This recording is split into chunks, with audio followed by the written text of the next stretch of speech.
All right. I'd like to call to order the July 18th, 2024 Forestville School District Board of Directors retreat at 9:01 a.m. We'll start with the roll call of board members present. Val? Yes. Here. I am here to see Brad. Yeah. Mark? Here. Yes, I'm here. And Kate. Here. All right. Can all rise to the pledge, please? Seal the door to the place. I pledge allegiance to the flag of the United States of America, to the republic for which it stands, one nation under God, indivisible, with liberty and justice for all. All right, and approval of today's agenda. I'll make a motion to approve today's agenda. Okay. Motion and seconded, all in favor? Yes. Yes. And we caught up, 9:10 retreat. I'm early. gonna hand it over to Suzanne to begin the day. Thank you very much. And thank you for joining today. I'm really excited to have this conversation with the school board and with our cabinet members. We're going to spend some time today talking about the things that are really important to start us out for the school year. Between Arturo and I, we'll be up and about facilitating conversations as we go into some materials. But to start with, to make sure that we capture this for the recording, take just a minute for you, everybody here, to state your name and share your position or role, and we'll start up with Kathy. Kathy Bonson, I'm secretary to the superintendent and the board. Arturo Lomelí, Director of Teaching and Learning. Suzanne West, superintendent. Chrissy Hockey, board member. April Warner, Director of Communications. Brad McFerrell, School Board Member. And then you, Director of Finance, Valerie, you're a board member. John O'Neill, Assistant Superintendent. Kate Rindus, school board member. Mark Everett, School Board Member. Young Technology. Excellent, thank you. And if we have anybody join us today, we'll pause and make sure that they introduce themselves as well. Okay, to kick us off, I want to share what we're hoping to get out of today. We're going to take a look at the board and superintendent working agreements. That's something we should revisit at least once a year to make sure that we all have a common understanding of how we're going to work together throughout the year. We'll take a look at the board goals and make sure that those are still the goals that we want to go after. Some of the goals on there may have already been accomplished and it's time to update them. Some of the goals may not be relevant any longer, given the strategic plan that's in place. I don't have a predetermined idea for how that's going to play out, but it's a conversation we need to have. We'll have some conversation around superintendent goals that I plan to put in front of you and hopefully reach some agreement on that. And then talk about an engagement schedule. I've been spending time in these early weeks getting to know some folks in the community, and we need to do some larger engagement. So we'll have some conversation around what that looks like. Agenda matches up pretty closely, as you can see here. So we're going to move right into our warm-up. Right here is the portrait of a graduate. You've seen this before. It emerged through the work done with the strategic plan. The question that we're going to engage with to start with, because this question informs the conversation around board goals and informs the conversation around superintendent goals. When you hear the expression portrait of a graduate, what do you think about? What comes to mind? So we'll do a pair share activity. Just to be clear, a pair share activity means you have an elbow partner. So whoever you can touch elbows with, that is your partner. And we'll take about 5 minutes to have a conversation around this question. Starting now.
Attention, teaching point in the classroom. Maybe not. Okay. Passed. Okay, so we'll take just a minute here to talk about the conversations that we had. We'll popcorn out. We don't need to call on everybody, so you don't have to participate if you don't choose to, but we'd love to hear when you think of portrait of graduate, what comes to mind?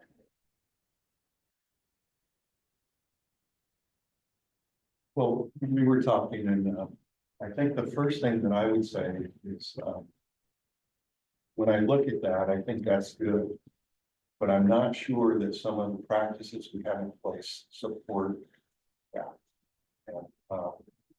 And this is something I've talked about a lot. It's the level of rigor and accountability for students. I've talked to you about it. Other board members.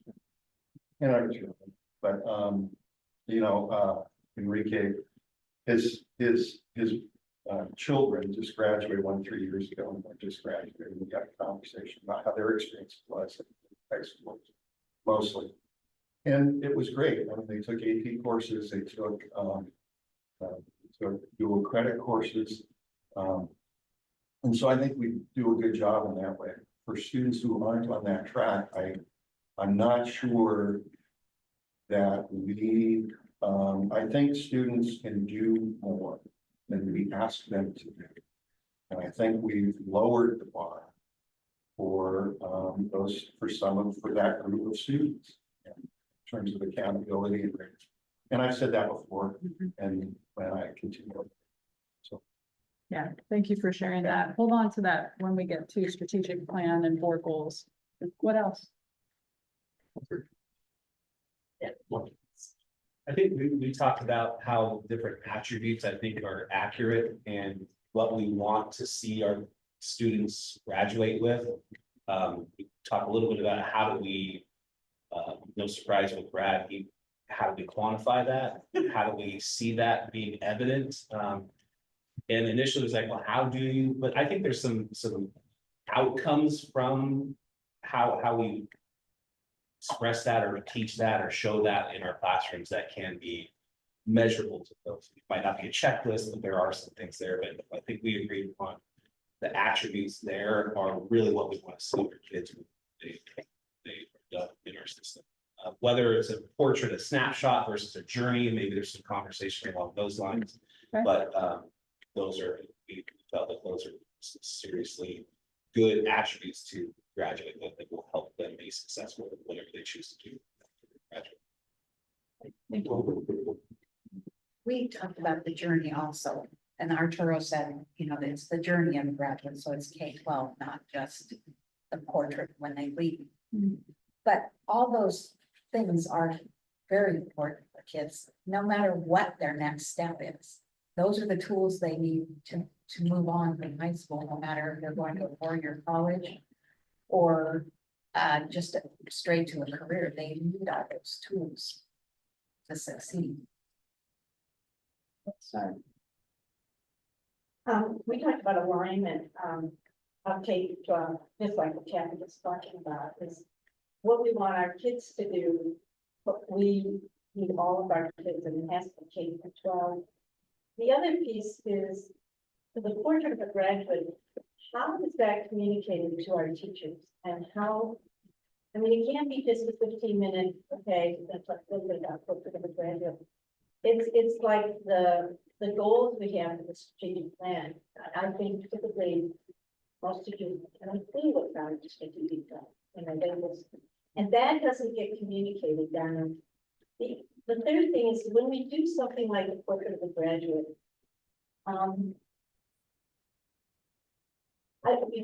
I guess one of the problems I have is I think we keep dumping or maybe dumping's not good, but everybody has more and more responsibilities. And what can we take off the plate? I mean, if this is really important, then we also need to step back and look at all the things that, whether it's a teacher, a principal, a vice principal, a director, are those things that you're doing getting the outcomes we want? And I think that we should be taking things off people's plates and prioritizing what do we really want? What is really essential for our kids? And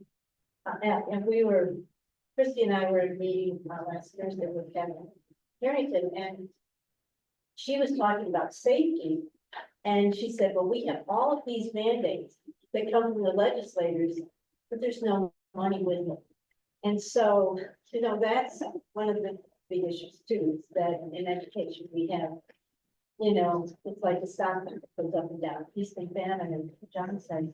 So, all of these things are important, but I really think, for me, I would like to see an analysis of what everyone's doing. Is this getting the outcome of reading the math and rigor that we want? Can we take some things off the plate of the teachers? And can we embrace this in a wholesome fashion, not just piecemeal, a 15-minute session? Okay, they've been exposed, the teachers have been exposed to this, so let's move on. We really need some really thoughtful implementation of what the graduate. Thank you.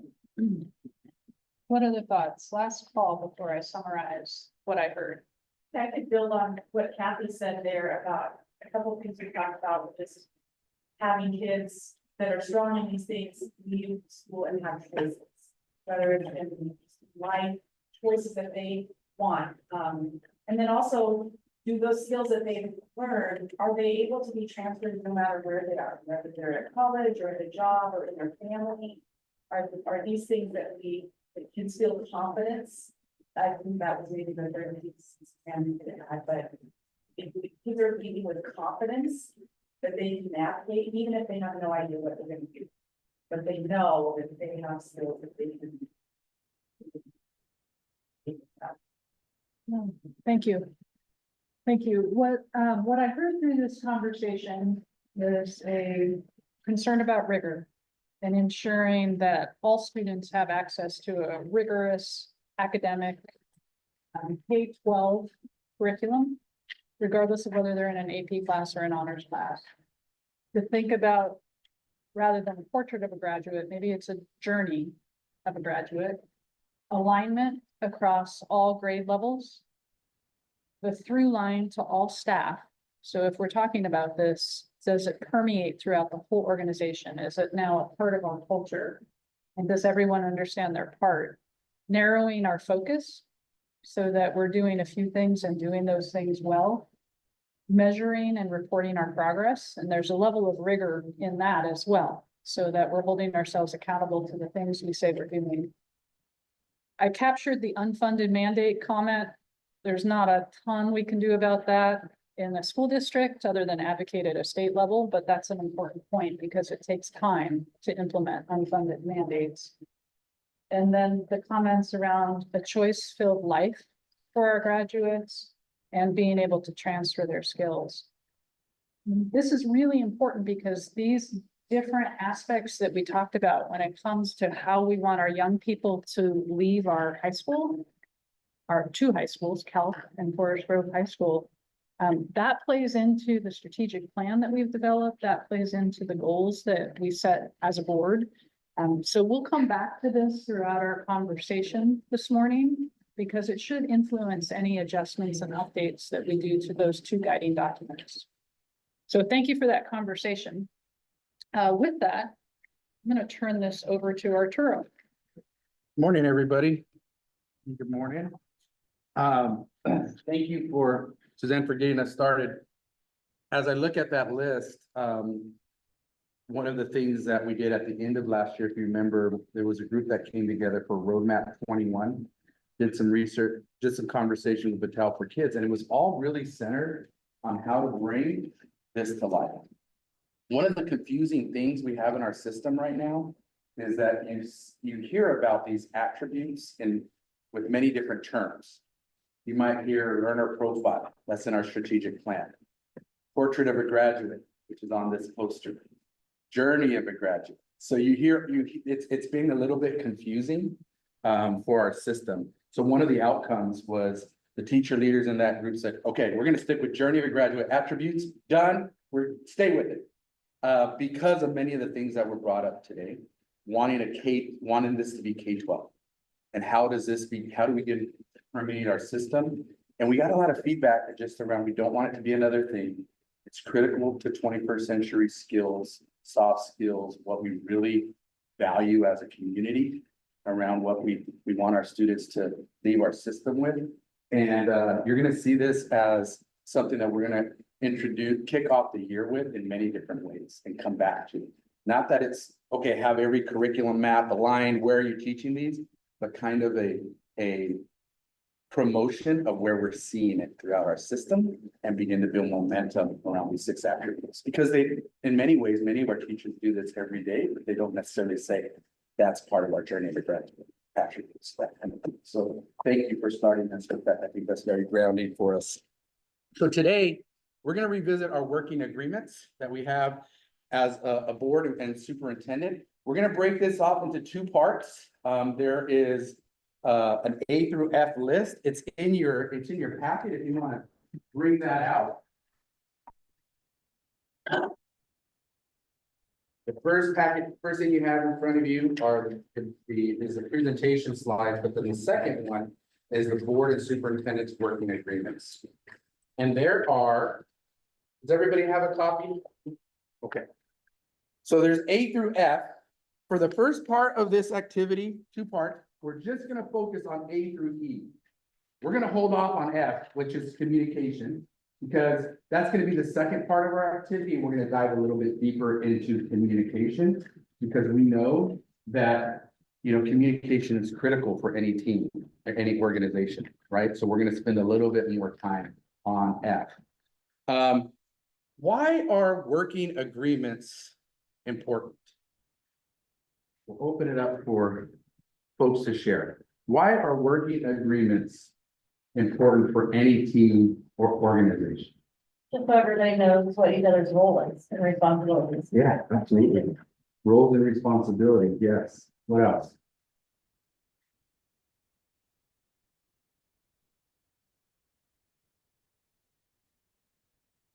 What else? And we'll have time to dive into the working agreements here in a second, but we're just generally speaking, why else are working agreements critical for any team? They're sort of the rules that you're gonna play by. Yeah. Or it's your play by. Starting meeting sometime, those kinds of things, so. Sure. At least in the first place. You don't want to assume people know, right? Assuming everybody's thinking the same way. So clearly, it's about, I mean, when you have a group or a team of people working together, it's about expectations. So there's expectations for the group and their different roles. So that we're all clear about what's acceptable behavior and what's not acceptable behavior. And what are the expectations for the different players in the system. Love that. You said clear, so clarity, right? Clarity for our group, clarity for our system, and understanding our roles and responsibilities, our expectations, and so that we're really on the same page with that, right? So I'm gonna show a little video here, a little clip about, and I want about expectations, about I want you to think about, we brainstormed a little bit about why agreements are important. Let's watch this video, and I want you to, after we watch this video, maybe there might be other things that come to mind about why agreements might be important for any team. Sound good? Okay.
So why else are agreements important, given this video?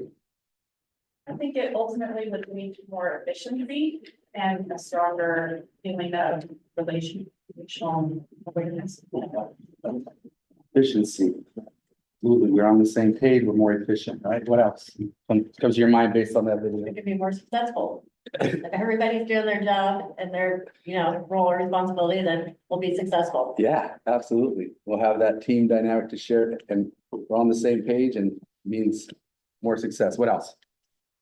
Struck me about these videos, Arturo, is that when somebody in the team said, I need help, everybody responded. Hmm, The whole team came together to accomplish it. love that. What else?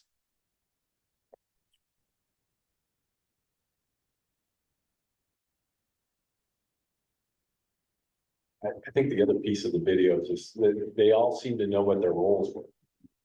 And so once the leader or somebody made the decision about it's time to move, they all knew where to move to. Hmm, So they were a lot more effective. right. Right. Absolutely. That's a good one. So our agreements are powerful, right? They're not just words on a paper, right? They shouldn't be something that we take lightly or that we say, yeah, they're there, but they're in a file and that's where they're kept and we may or may not go back to them. Because another thing that came from the video for me is when times are stressful, when there might be outside factors impacting us, we rely on those agreements, we rely on each other, we rely on these things that we established today to help us through tough times. Right? But this is how we're going to support one another and have that clarity in doing so. So, agreements. So as I mentioned, we're going to focus on A through E on the agreements, which is the purpose of the agreements, the board job description and relationship with the superintendent, the role of board leadership, the role of the superintendent, and meeting operations and decision-making. Now, there might be portions of these agreements that don't need to change. There might be some that we have question marks. So what I want you to do right now is on your own. We're gonna take our time on this because A through F is a little dense. Okay, we're gonna take about 5 to 10 minutes. I want you to go through and star any agreements that you're like, yeah, I feel really good about that. And then put a question mark on any of the agreements that you're like, that might deserve a little bit of discussion. Okay, so either a star or a question mark, go through A through E on your own, and then we'll have some discussion. Go.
here, I would like for you to, just share with your elbow partner your stars, a few of your stars, and spend more time on the question. This is an opportunity for you to have, for us to have discussion, have dialogue around what might be some of your questions in particular, okay? And what we're gonna do, I'm gonna ask each pair to give me 1 or 2 stars that we can post, because we know there's probably a whole host of stars. So we're gonna grab some themes on 1 or 2 stars and then 1 or 2 questions. And when we're gonna spend more time on the questions whole group, because it gives us an opportunity to get clarification, right? And have some discussion of maybe some things that we might need to revisit, take off, those types of things, okay? So with your elbow partner, you're gonna take a few minutes to share your stars and specifically spending more time on your questions, okay? Any questions about the question? Go.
So another teaching move that we have developed throughout our district, and we do it with adults and with students, is the countdown.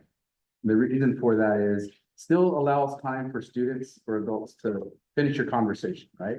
So you can slow up the countdown, you can speed up the countdown, right? But it's still, please, if I count down, doesn't mean stop right away, finish your thought, okay? So our ultimate goal here is to get to a place where we want to discuss of these A through E agreements, what do we want to keep, add, or remove? Okay, but before we get to that place, we want to process your conversations, okay? So for each pair or small group, what were one or two stars that really stood out in your conversations? One or two stars that really stood out. Go ahead. So for us, it was respect the superintendent's responsibility to manage the day-to-day operations. Don't get involved in operations of the school district, day-to-day operations.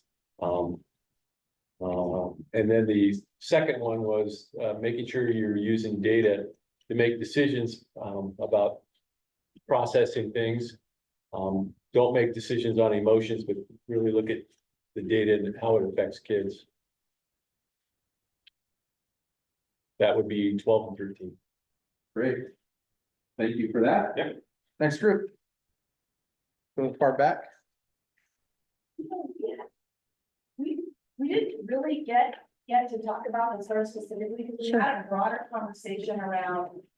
It was hard to star or question because many of these needed some, some maybe further exploration of like. Sure. house. Sure. So, for instance, we did, well, stars. Was there, we'll certainly get to that. That's what the purpose of this is. So we can capture that now, or was there any conversations about any of those that felt pretty good about? I think we can say that just about everything on here makes a ton of sense.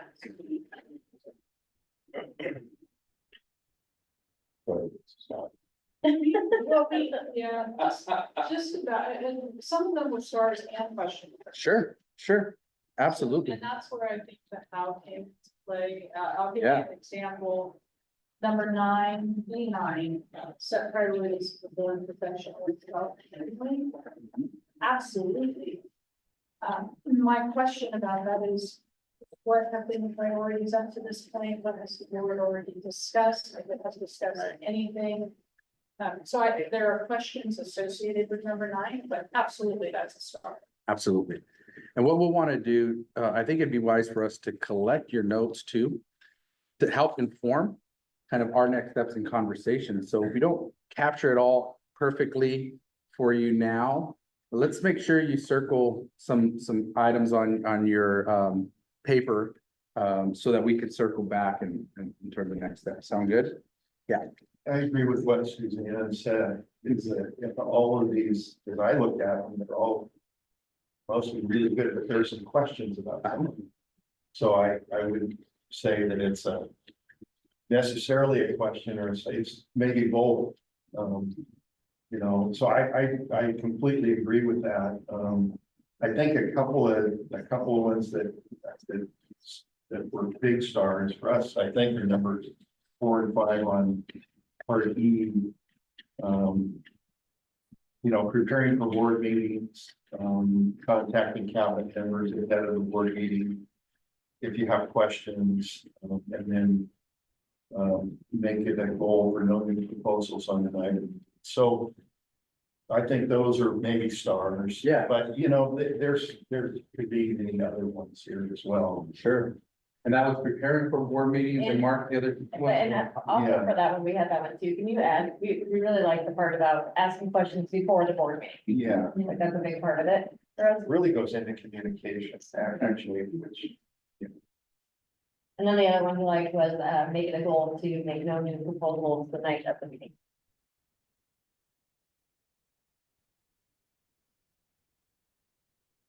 So we liked that one, and then we also, wanted to highlight the work with the superintendent as a team, recognizing that the superintendent is the board's advisor. We just feel like it's important to emphasize the team in that. There is no I in this, and as we saw in those videos, if we want to be successful, then we need to be a team. And the second part of that was, Superintendent's board advisor, but mostly just working on it.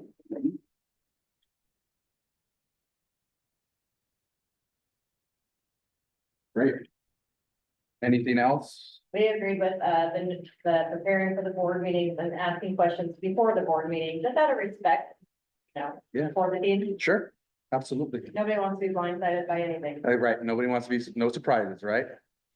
To the best of our ability, there might be one on occasion, but we try to limit those surprises. It's important too, when you have the questions before the meeting, it doesn't mean you don't ask them during the meeting. So that the public knows your question, it just gives the person that you're questioning or giving the question a chance to get the information, so they're prepared to have it. To respond. Yes. Yeah, we don't want surprises in any direction, right? Yeah, but Good you're for our right. team. It's important. It is to hear what the answer was. Right, and here And the how the question, public, yeah, that's where at. perfectly great for you to have some questions during the board. Because it does show the public that you are researching and asking questions. Just gives whoever's the presenter a chance to have the answer, and it doesn't catch them. It kind of streamlines the process. Absolutely. Kate and John, were there some few stars for you that stood out? We're in agreement with everything. Most of these are very good. Sure. And they have evolved over the years too. And so I completely agree with most of them. There are some things that we had questions on. Sure. So we'll go with those. Okay. All right. Anybody else? Just open it back up. Any other stars that stood out? That we wanted to make mention of? Yeah. Suzanne. Star, one part of E5 and double star, tracking the surprises. So that's, for me, making sure that the school board knows its place in the district, that people will be talking about, they show up with many of those sorts of things, like what hot issues are. And then two-way, making sure that if the board is hearing something in the community, that's being prepared, if there are questions, and the answer that's being prepared. Right. Great. Any other last call? Okay, let's jump over to questions. Well, let's start with the team in the back, Suzanne and Christy and Kathy. Let's start with, again, what do you feel like you need some areas that needed to have clarity or discussion or some questions that were raised? Yeah, a majority of our conversation was around meaningful work. Maintaining effective two-way communication with students, staff, and the public. What are you doing like that? How's it looking like? What is that look like? How is that? And yeah. Yeah.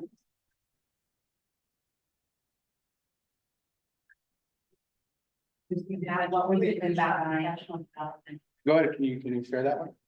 Set priorities for board professional development annually. So what we're going to do,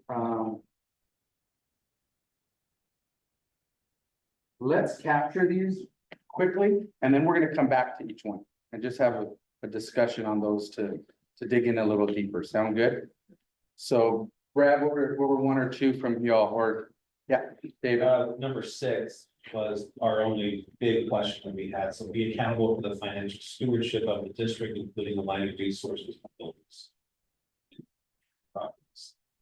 And kind of what does that look like practically? for us?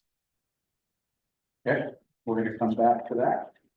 Any discussion? What do we have here, Phil? Ours was the effective two-way communication with students, staff, and public. And just, what does that look like in practice? Sure. Are we talking about communicating things that we voted on and decided in meetings, or are we talking about if we run into somebody on the street and they're telling us? And then also, I kind of tied that into 12, like, with respecting the superintendent's responsibility to manage day-to-day operations of the district. So what does that look like when you're having conversations with the public about things that might not be in our lane? And then Eileen has one more to share too. The other one we were looking at is, number 7, so most of the rest of this document talks about the board as a whole and the board as a team working together, but number 7 is actively pursue opportunities to give and receive feedback regarding board member performance. So is there a way to make that board as a whole rather than individualized? Because we're feeling like when you read this agreement, it says the board has no authority unless we are a whole. And everything talks about it as a whole, but then in that part, it's like. We're gonna be evaluated individually, well, we're not an individual, the board is a whole, so we're just feeling like that's kind of confusing. Okay, Yeah, and Great. I think that OSBA has thing, I remember this, or I went to one of their sessions where there's a process to evaluate how effective we are as a board. And I think that's something we have not done for the years. I mean, I don't recall ever possibly the board evaluating how effective, how could we improve? Yeah. And that was the, last year at the summer conference, there was the whole first day was around board evaluation, goals and research. And I think I did bring that back with that list, which allows the board to look at itself as a whole, but there's an element of it that also asks the board member to kind of self-evaluate where you could go, right? So it's not, so yeah, there's definitely a tool. it sounds like that's a both instead of a one or the other, right? So it's Yeah. not just It used to individual. just be a simple, and they really expanded it now to 12 areas based on research on what makes the board really effective and productive. Okay. We'll come back to that, so simmer on that a little bit. Any other? Well, we had some of the same, I had number 4, maintain effective two-way communication with student, staff, and the public. And my comment, our comment was how to make it more effective. Is there a way to streamline it? Yeah. And we've been talking about that. I agree with number 7 and number 9. And then I hit number 4 under role of board leadership, facilitate the orientation of board members. A lot of times, well, I don't know, it just seems that it's for a new board member to come on, we need to do, I think, a more effective way of giving them this document and helping them understand the role. Role is different than other roles, and so I think that would be important, how to do that, and see what else. I think, was there anything, I think we agreed on everything. Okay, great, thank you. Yeah, one of the ones we talked about as far as just some questions, was number E7. I think it was mentioned before about just upholding decisions made by the board. And our discussion around that had to do with dissenting opinions and making sure that the thoughts and reasoning behind an idea that maybe differed from the majority is still captured, because it maybe gives alternate view that might be important for the community or the school to understand. And how that might be captured in the screens, I'm not sure. What was the number again? What That was E7? E7, yeah. Great. Any others that we want to discuss that didn't make this list? All right. Well, let's jump into the one that seemed to be the most popular. Effective two-way conversation. What does that look like? What does that look like? Who wants to throw something out there? What does it look like?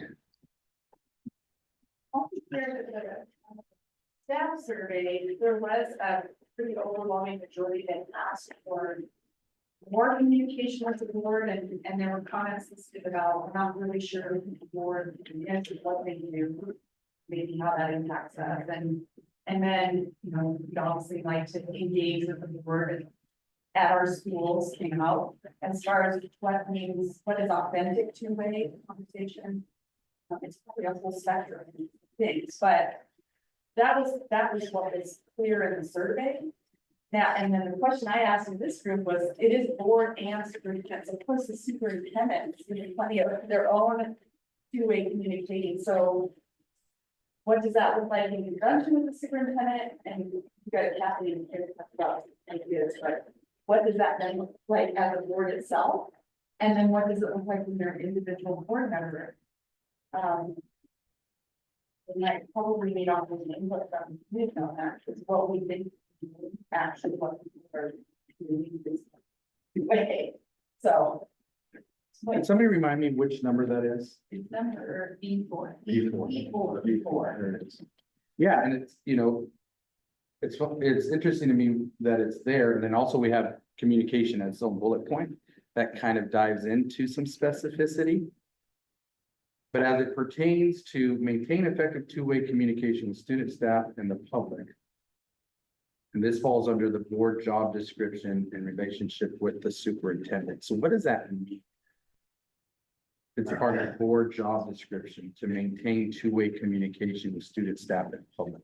It's always a very fine line in a board role, our role, to communicate two ways with the, you know, with the school district employee or community member. I found that a lot of what the communication is more of a one-way, me listening to what those comments are, and then maybe sharing that with the rest of the board members or having a discussion. A lot of times they want promises about what they need or what they want. And it's not our role to have, I think it's not our role to have those kind of discussions with staff. So it's just that the two-way part of it is the part that I have a hard time with. Because I've sat on both sides and I've been a community member, and I know that once somebody gets the ear of a board member and they think they have an issue, that basically me as a board member now, my role is a little different, is I just listen. And then thank them for their comments. And then I share the information. So So it's the two-way that feels a little. it does.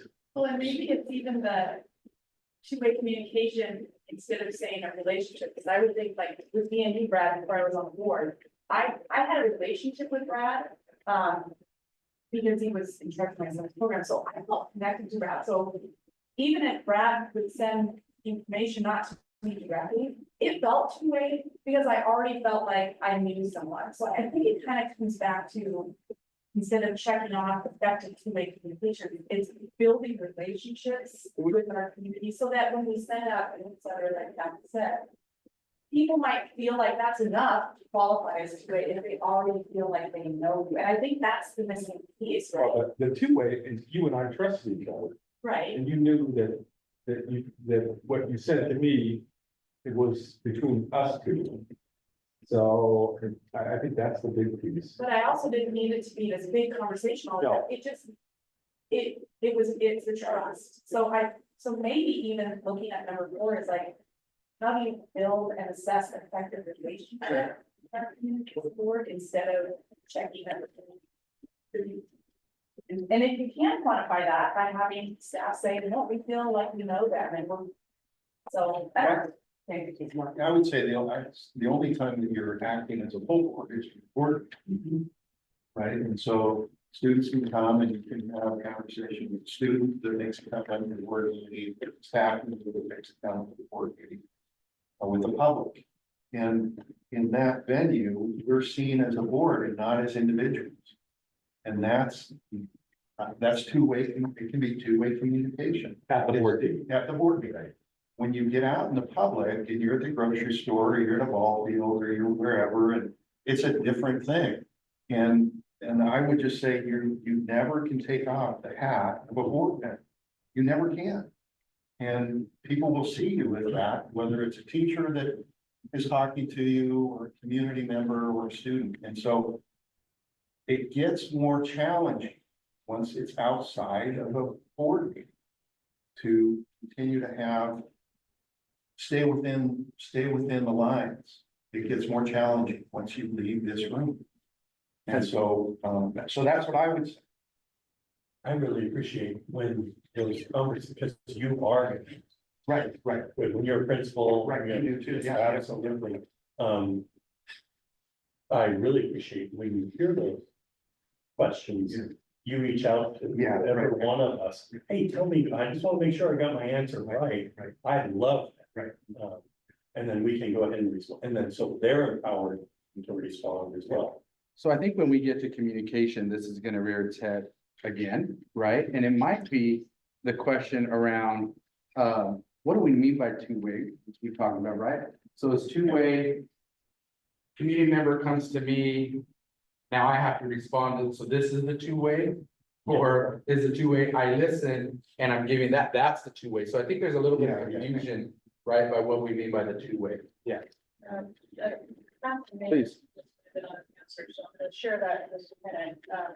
But I want to go back to what somebody said in the title for the meeting, which is relationship with superintendent.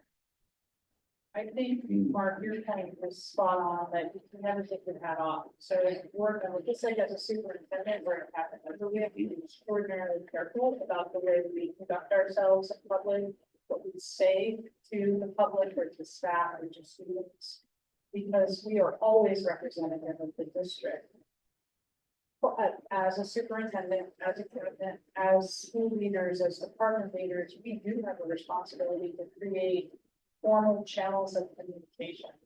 Whether that be town halls, we have another round of engagement that we pursue related to our integrated plan. We have to have those spaces where the public can access us and have conversations with us on a regular basis. So I wonder if, or the wordsmith a little bit to be clearer about the board ensuring that the district is creating opportunities for two-way communication. But then having just figure something out that might be a simpler solution. Cross it off and deal with it in section F. Yeah. Everybody good with that? Kathy's got 1 point. Keeping track. But I would echo Suzanne, that's part of our strategic plan is to Yeah. create opportunities for the public to have access to district leaders. So if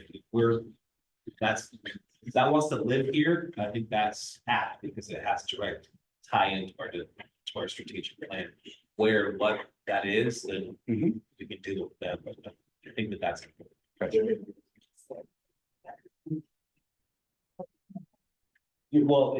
When we're creating opportunities for the public to interface with district leadership, it's leadership. Yeah. I think the idea is that it absolutely stays on, it's just where. Yeah. And having clarity and how it's worded, right? All right. Set priorities for board PD annual. Who shared that? Can you give a little background again so we can discuss and clarify? Yeah, again, I think it's the right thing to have on there because the school board needs learning just like we all do. My wondering is the process that has taken place up to this point to establish those priorities and meet those priorities, and then if there have already been setting a scope and sequence into the future. If not, that's okay. It tells us where we need to go next. I was talking, saying, how is this, what system do we have in place? I don't recall it being. But maybe I haven't seen more. I don't recall it. As a district. No, as a board. Yeah. As a board, I mean, as a district, there's a lot of professional development, but as a board, we haven't really set priorities to the board. I don't. Well, in some cases, we've talked about attending. Conference, the fall conference, with some of that. And not, I mean, if people could go. Yeah, that's fine, but I mean, I looked at it in a very, with the fine. Right. Not as, I think we've all gone. Yeah. And an example that was thrown out, this doesn't need to be the focus, but an example that will. Legislative advocacy for the long session in 2025 is something the board wants to learn more about. We can establish some professional learning opportunities related to that and make sure that the board feels confident and bring into that long session. We just need to know what the thing is so that we can help support that learning.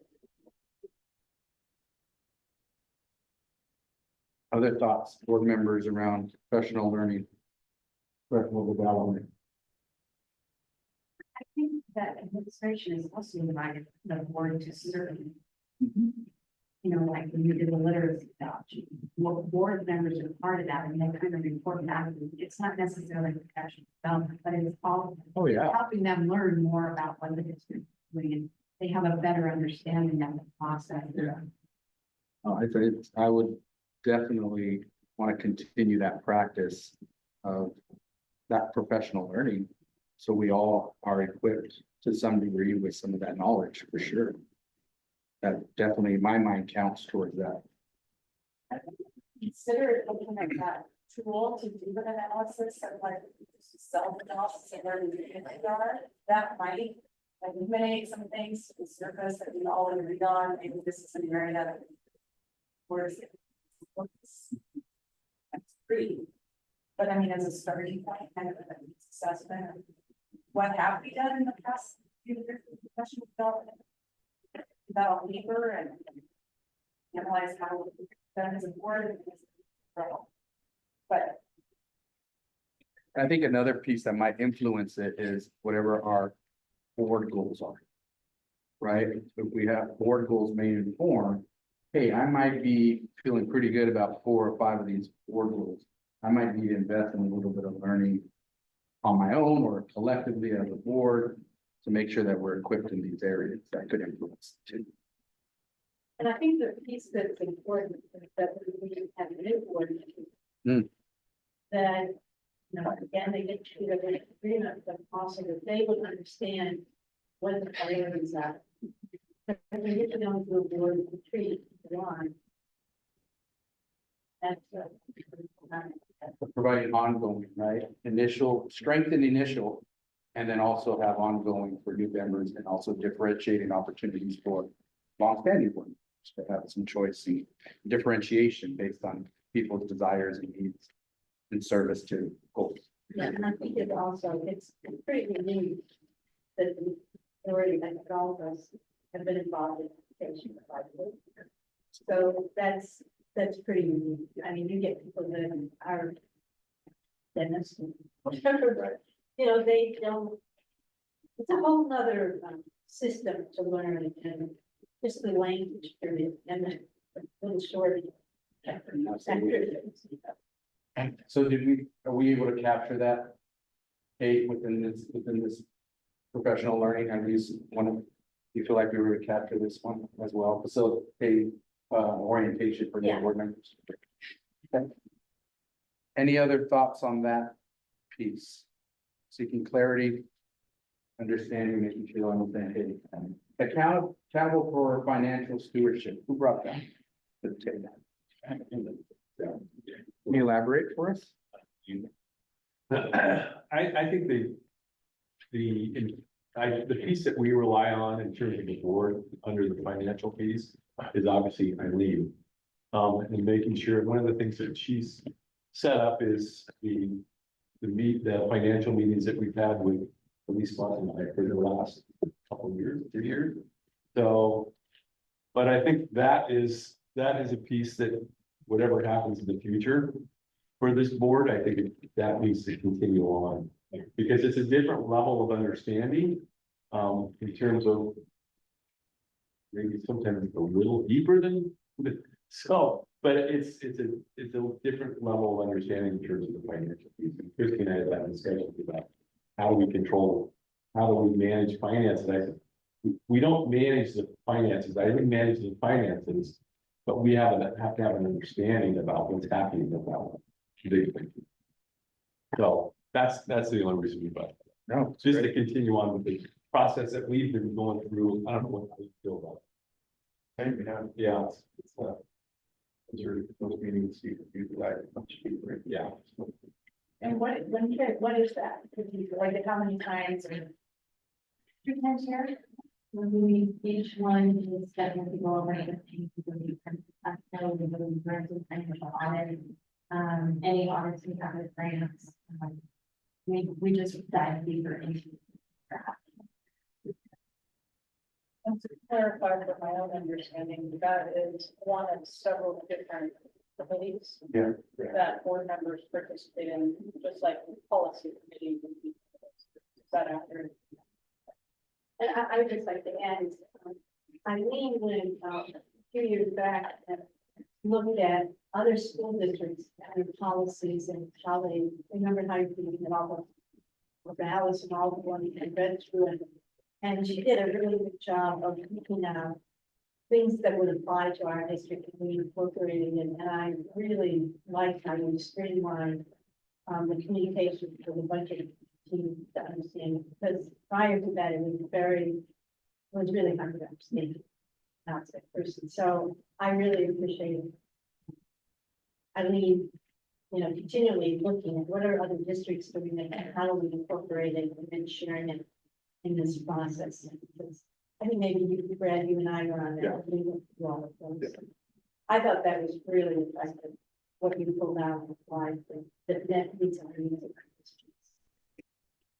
Another clarifying question, because some of that education also include how funding works at a state level. We would have done that in the budget book or in the financial section. We could. And more. Anything else with, any wonderings regarding financial stewardship?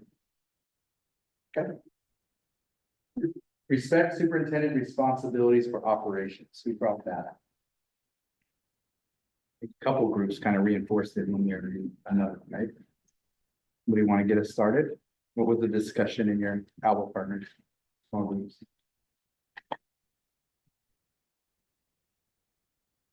Which number was it? Anybody refer? Okay, respect the superintendent's responsibility and manage the day-to-day operations of the district and to direct employees in district and school matters. Sorry, I think that's you.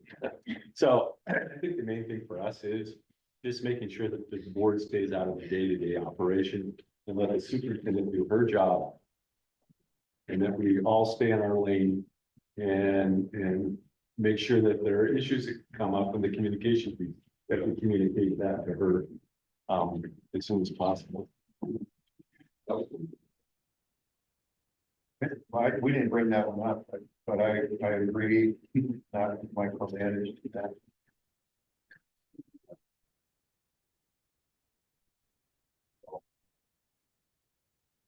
Sometimes it's hard with this group because I was gonna say, we're so connected into the community. Yeah. And that some of us have been in the school district at a level that we actually know a lot of people.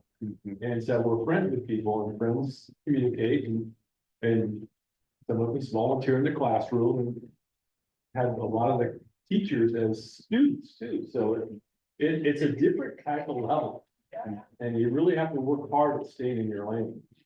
Because some people have expectations that you're gonna do something for them. And sometimes you have to clarify that that's not our role. So, I mean, that's the reason. I appreciate that. Thank you. It's just a different level. And Kate's right, we're all educators. And so it's a different level of understanding. Other thoughts, questions? Things that we need to consider with this part.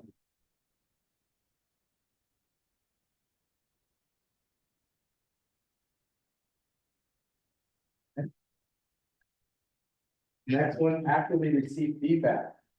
The question was whether it's individual or as a collective board. We had a little bit of discussion about that and about how OSBA now has kind of components of the board as a whole and also some individual questions as well. Thoughts about that? What should we strive for? Where should we be considering? Yeah, we just had a problem with the second sentence. actively pursue opportunities to give and receive feedback regarding board member performance as responsible communicators. It's B7, second sentence of it. Like, am I supposed to go out and ask somebody, what do you think of me? But is there a me on the board or is the board team? Fair. And I don't know, that's just like, am I supposed to go out and seek input from people on how they think individually I'm doing as a board member? But then if you go through this agreement and even our goals, I'm not me on the board.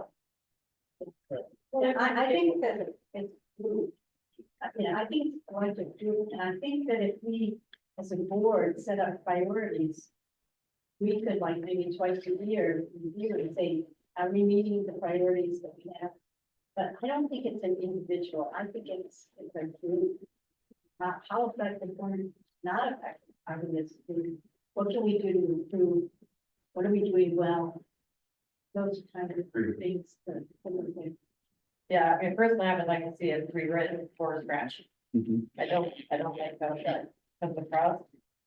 Would you scratch just the word member and the remainder of that sentence? Or strike the entire second sentence? Well, I'm not sure because as a responsible communicator. So what does that mean? What does that look like? At a board meeting, am I responsibly communicating the policies that we're implementing or the decisions we're making? Or are you speaking out of me going, like having a conversation with the community member, and communicating with them? That's why I just feel like this is really. Yeah. Well, if this is just the word job description and relationship with the superintendent. Is it talking about, is there time like, okay, I chaired the meeting and I did a not good job, right? I would like to have something in place where Suzanne would be able to share that with me and board members would be able to share, not, like, that wasn't great. And can you, so is it about more like how we can help each other say, hey, when we said that, you might have, I don't know, just an opportunity to get feedback personally. Well, I don't know, I agree with have that in agreement. One of the things. Was, is the second half of B7 another example of number 4 that should be scratched and moved to F? Communication. Yeah. Oh, like that, yeah. But keep the first sentence, but then scratch that second sentence. Because it comes up as a communication. Because I think there are aspects of F and just maybe looking at it that address that sentence already. Yeah, I like that as a suggestion. Thank you. Well, point for Enrique. One point. I think we need both. I think as a board, we need to evaluate how it goes. So, I don't know where you put it, but, that second part, board member, the board's performance as a responsible communicator. I think that's important to evaluate how effective we are. And that is not evaluating how effective we are, but evaluating how effective we are as a community. Right. I think that's right. Good thing. I mean, I think it's different if we took out the communicator part. We did so. Put it in the people list. Take the first sentence and one, the second one, just annually evaluate work performance as a board. Like, so it's still evaluating performance, but not specifically for communication or an individual, but the board. So you could just add form to that, manage board processes, including operating agreements and performance. Period. Yeah, period. Get rid of it. You're able to capture that? Well, the problem I have with that is in the statement, and then there's no follow through. So we make statements and then we don't ever follow through. So you're gonna have to define what effective is. You're gonna have to make sure that whatever your goals are, if effective means that you're meeting your goals, then are we meeting our goals? So there needs to be, what you're saying is there needs to be some type of criteria to define what an effective board is. And OSBA has, we should look at it. And I would say if you would twice a year. in the fall, and in the spring. I feel like, what you're saying, because Brandy is. Well, yeah, there probably should be something somewhere where we review this a couple times a year to see if we're doing it, right? Like a check and balance. Instead of just like Kate said, we put it to the side and then next year we check off if we did those. So maybe, I don't know if that needs to be in here, but a scheduled something, so we are gonna go through and say. Or maybe it goes on the school board board. Wouldn't it be beneficial? I heard a couple of you mention the OSBA evaluation tool. I've seen that before too. It can be a good tool for self-reflection and conversation about how to improve the school board. And it'd be helpful for us to get a copy of that tool and share it out so that we can have some conversation about whether that's the tool or if we want to define some other criteria. That'd be good. Do we have a copy, Kathy? I sent it out. Yeah, I think I have.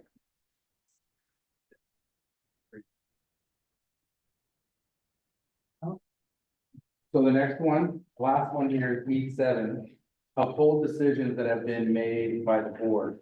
And the comment was made around the dissenting ideas.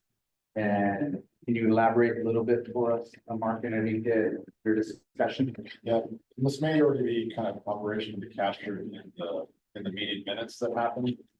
But whether or not it needs to call that in the agreements, the importance of respecting and documenting the reasoning and thoughts behind the dissenting opinion. So there's some clarity around the thought that went into that.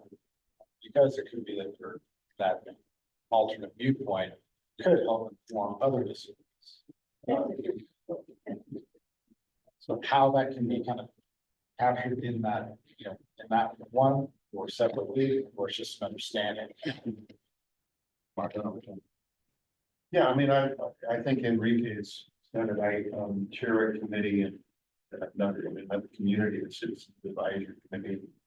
And what the county has said to us is that they really value any dissenting, it's about land use issues. So they really value any dissenting opinion, and they look at that, even though the majority go one way, and everybody in the community is members, so it's just, and they said we really value dissenting opinion and read that, because, if it's we've all been decided both. So, I think maybe, how would I say this? Looking hard at dissenting, we have split votes. I think it's something we should do. Just sort of whatever it is, whatever issue it is. I think it's important for us to support the vote. And yeah, I agree with that, but the dissenting opinion, I think, should hold a little more weight than maybe what we asked. And that was captured in the survey too from people that watch this show. Yeah. Which say sometimes when it seems like the board just votes and there's not any discussion about either if it was all together, and as a board member, I would do that times like to look united, but I think sometimes that the process like, wow, where was the discussion? Where was any thought? Even though we all know, of course, there's been lots of thought and it's team discussion. So that's I think we have pretty good discussion. Yeah. An issue with where we might not all be on the same page. I do. But for the district to sort of hold the dissenting comments and look at it again after the meeting and say, oh, okay, this was close. I mean, is this, I know this is the way we have to go, but maybe we're going to revisit this, again down the road. What? I don't know. I just need to sort of. Your other committees, maybe I was turning this right, you kind of capture all that in a minute. Yes, right. So, That's popular, and the county reads it, right? They it goes to the board of county commissioners. So they read the dissenting. The vote is the vote, but it's like, oh, this was kind of close. You know, it's, very good points on your Well, side. like this is where you can see the Yeah, right. result and then you can speak to the lead. And I don't want to make more of it than No, I really we should, but I just think that if you have a 3-2 vote on the issue, that's pretty close one. And, So let's clarify for me. So we have, oh, yeah, but I can't think of, I mean, most of the time we Yeah. do. I go back to the gun, policy that we had. And that was an interesting one because you and I were on that, Yeah. we were going back and forth. Could we change the language? Could we didn't really like the way it was worded, and then when we talked to OSBA, talked to the lawyers and then that, and the community did not understand. They misunderstood that the reason why we weren't bringing it up. They thought because we didn't want to implement it. And we explained that we didn't like the way the wording was, but we didn't realize that is law, and we couldn't change the law. So, so we had a vote, and I think it was a unanimous vote, but the thing is, it would have been nice to maybe in the minutes, because in Kathy's doing the minutes with. And I think we did explain it a little bit. I think we did explain at that meeting that the reason why we were trying, I think we did, yeah. And then, you know, on some of the other issues is, I think that we should bring in, even though we vote, we should take a pause and say, these are the reasons for it, and these are the reasons the dissenters. And so that it's captured in the minutes, and typically we don't do that, we vote, we do, or whatever it is. And, but there's not a piece of explaining to the community why we voted it. So if that's what you're thinking? I think so. I think there have been, yes.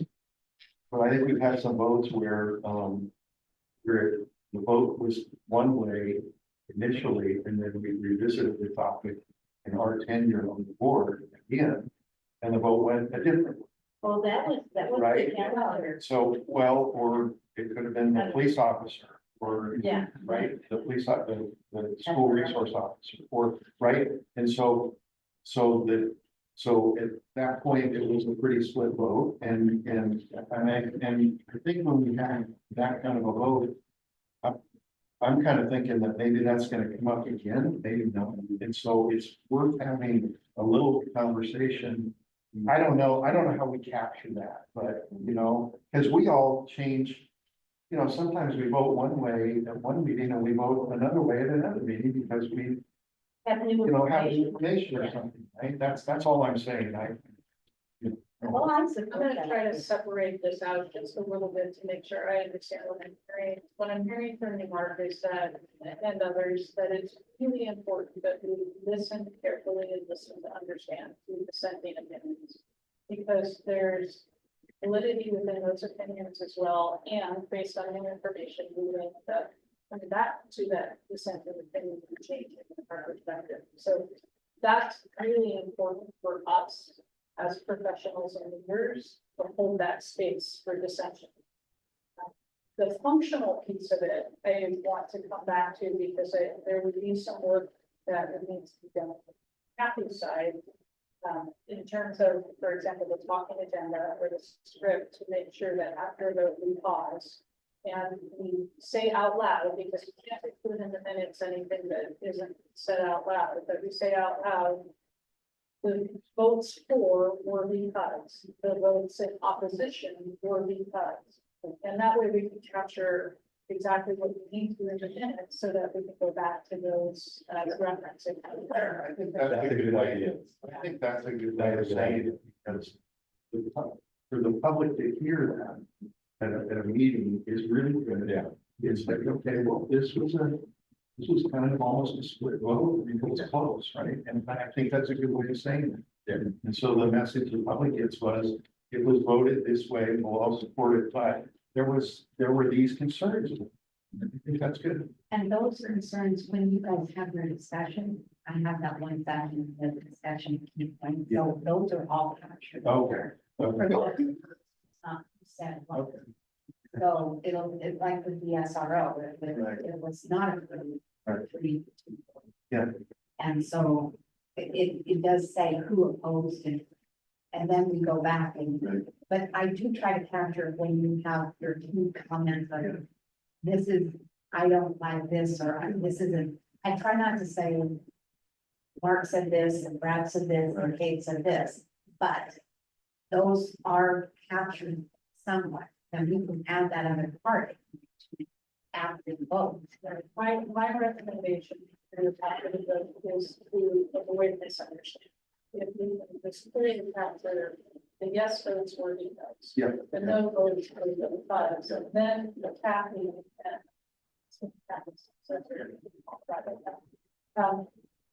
They don't need to guess why somebody decided we captured that. So there's two pieces of it. Correct. So one is embracing counter argument or the questions, right, as a board, that we collectively embrace that as a healthy piece of our discussion, not something that's creating dysfunction, but very important to the process, right? And then the second is, I wonder if we need to add, this might be an opportunity for add an agreement about what are the actions we take in board minutes or outside of that as follow-up to that healthy discussion, right? Because if we're feeling potentially like there's a 3-2 vote and then that's it, there's no follow-up, no recognition that I still have an issue, is that something that we might want to add in terms of an agreement that we're going to have this issue and we're going to follow up with that? I don't know. Just an idea. Okay. What are our thoughts about that? We don't have to wordsmith it today, but we can kind of capture that concept as we draft this revision for everybody. Is everybody okay with that? Okay, so we're gonna add a piece around dissenting votes, dissenting conversation, and following. Now you're getting my chicken scratch here. Okay, so we got through all of our questions. We had very rich conversations to provide clarity. Now, coming over to this side, I'm gonna change from keep, add, and remove to edit, add, and remove. In our conversation, we've said we're gonna edit B7 and B4. I'm sorry, B7 and number 4. That's moving them to comms or having comms conversations around those. We're gonna add this piece around dissenting conversation and the follow-ups around that. Are there any that need to be, any others that might need to be edited, added, or removed? Just in A through. Just in A through E.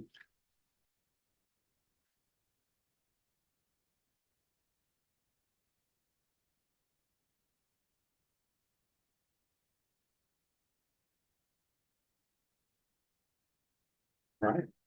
Everybody feeling pretty good so far? Let's do this. Why don't we take a stretch break? That was a good warm-up activity to get us going. Let's take, we're about to go into app communication. So why don't we take a 7-minute break and plan to start at 10 till.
To mark it up.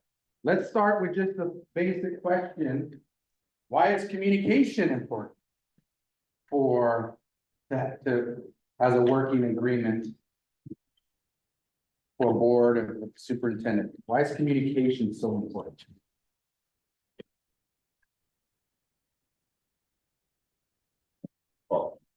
Sharing information. Yeah. The irony, nobody wants.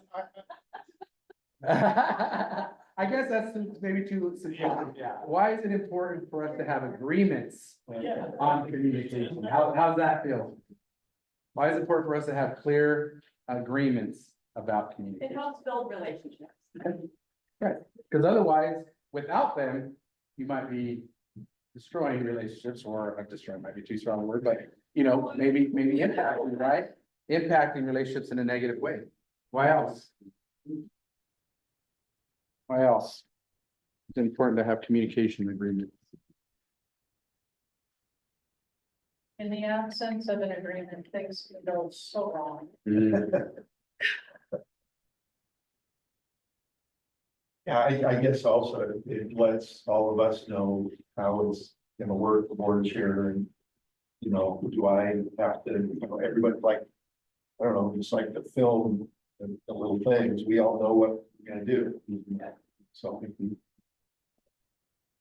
And it is harder to clean up poor or miscommunication than it is to get it right the first time.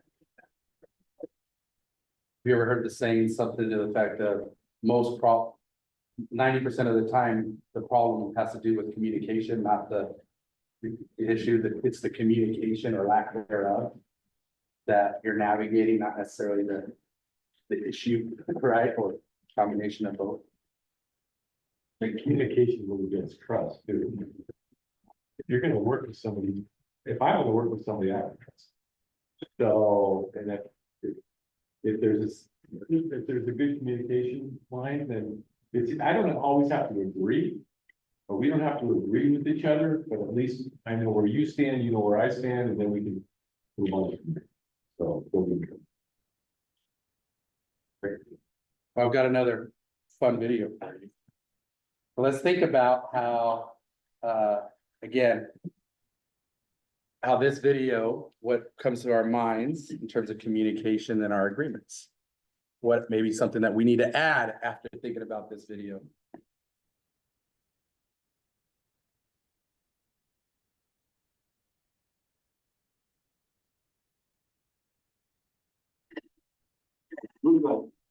I think it's over to get improvement. Skippers, look. Analysis. It looks like a small ink that's involved, designed to indicate something out of the ordinary, like a malfunction. I find it pretty and somewhat hypnotic. That too, sir. Right. Rico, manual. Name solved. Sir, we may be able to. What makes you think that? We've lost what we want. I think you two was built longer of fight. Buckle up, boys. Don't look, dog. This might get hairy. Attention, this is your captain speaking. I've got good news and bad news. The good news is we'll be landing immediately. Bad news is we're finished landing. You know, you had a good choice whatsoever. But it's again, we're using airbag with it.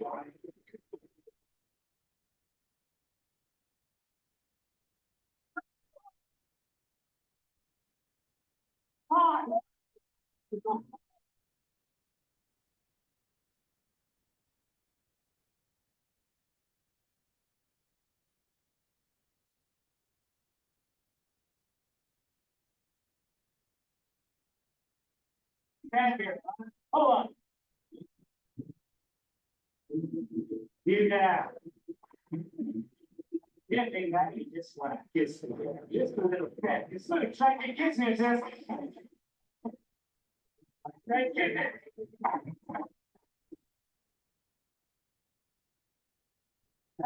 Little break. Just a sec.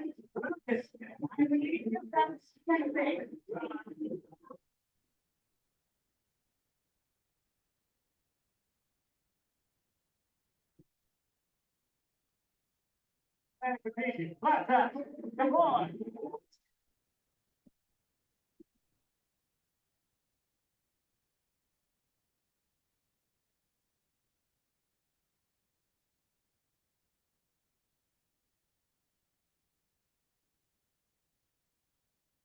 with 2 passengers unaccounted for. Skipper, that's a number I can live with. Good landing, boys. Who says it? Penguin can't fly. So given this video, why else is communication important?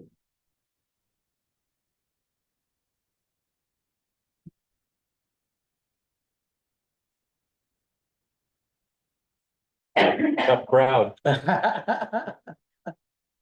Why else? It allows effective teamwork.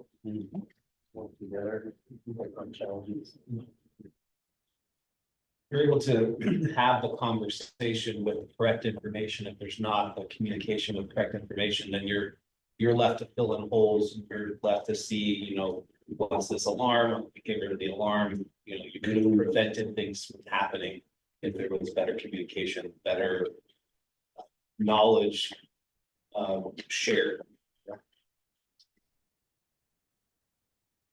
So it's a lot like what Suzanne was just saying about things falling apart. So the communication up front was done, then the chances of things falling apart are low. Yes, absolutely. Well, I thought the videos might just bring a little levity, right, to the conversation that sometimes can be challenging. We're gonna take a little bit of a different approach with this piece, with ACT. What I want us to start with is, I want you with your elbow partner to brainstorm, what is the ideal? Don't look at the agreements right now. Just what is the ideal?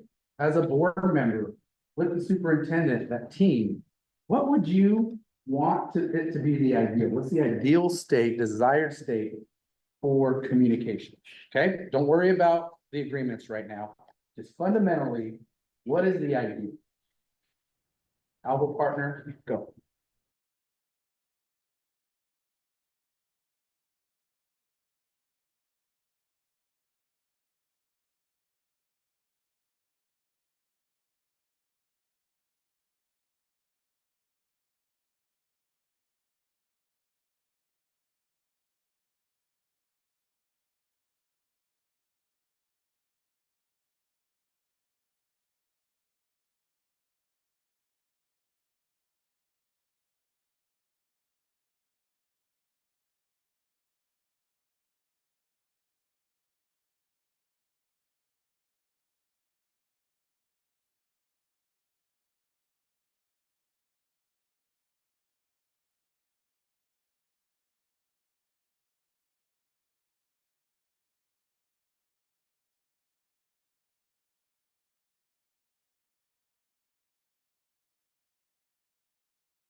Open, honest. Timely, Respectful, two-way. respectful. Two-way.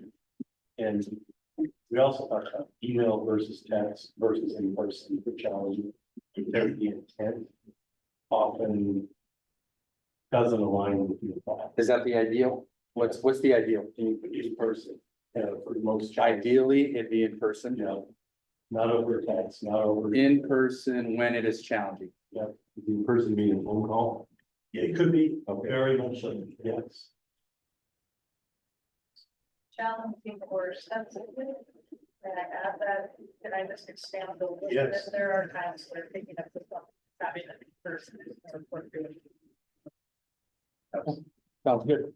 Dealing with our district complaints. Like you said earlier, 90% are communication, miscommunication. Great. Enrique, you had anything? The sensitive piece brought up something that Mark and I talked about, which is had to do with a lot of things. Sometimes communication can do with things that are confidential.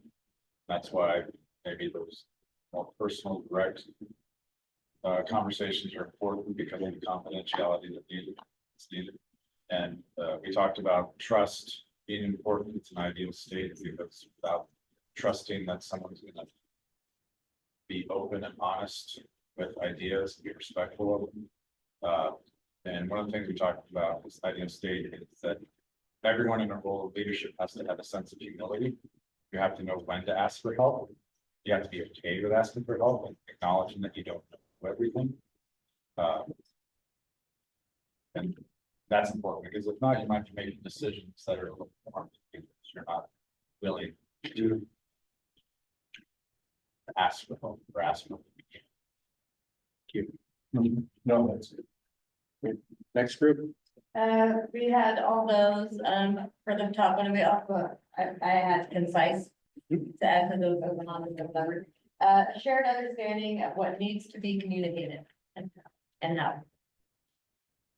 And then we'd also like to add in no surprises. The shared understanding of what is communicated and What how. needs to be communicated, What needs to. like what do we want to know, things, what things are important to share with us? Yeah. And how, right? Mhm.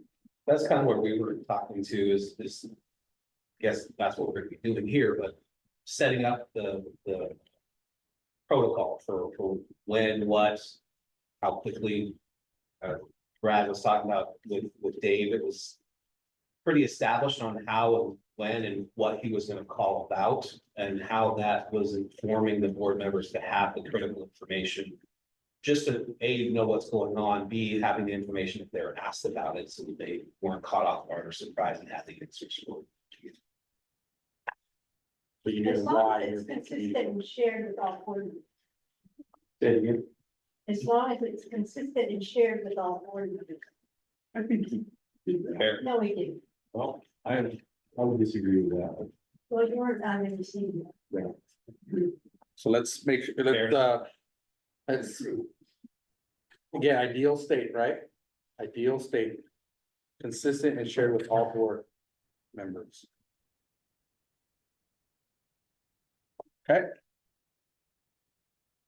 Next group. I'll add one thing that hasn't been added there yet is to assume best intent. Assume that's. People get busy in their day.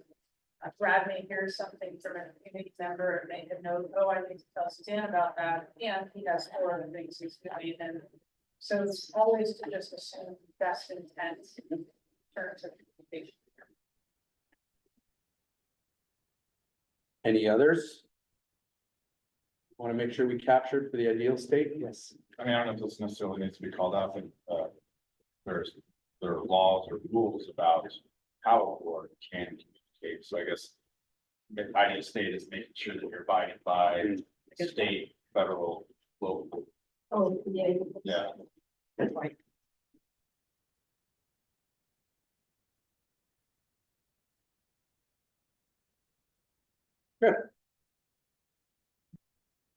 We good?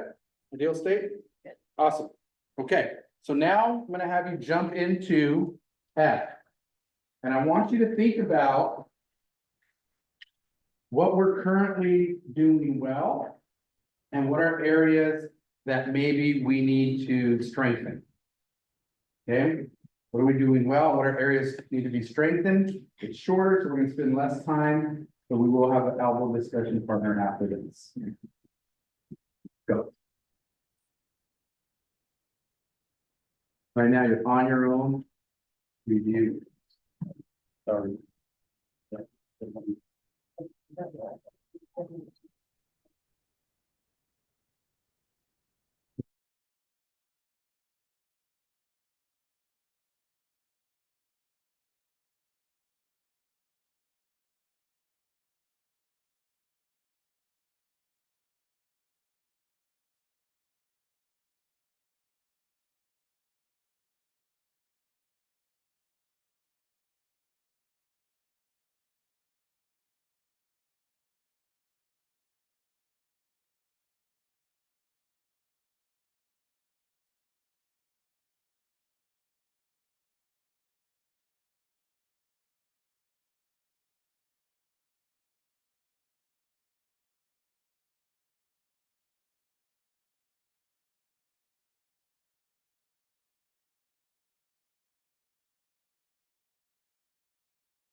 The weaknesses are, or what you perceive as our strengths and areas of improvement or we can do better. What's our current reality based on that?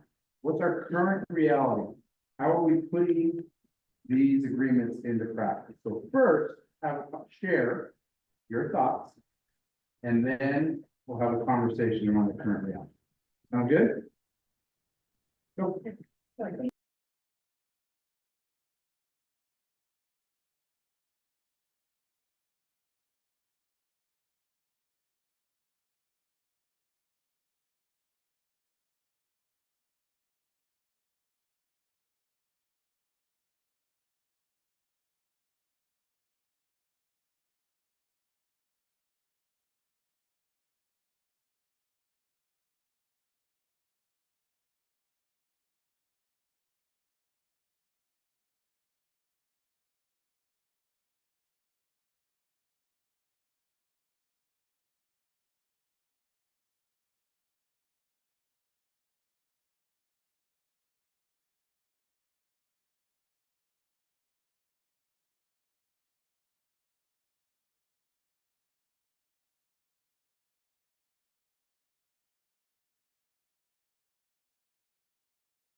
captured what we feel good about with this agreement.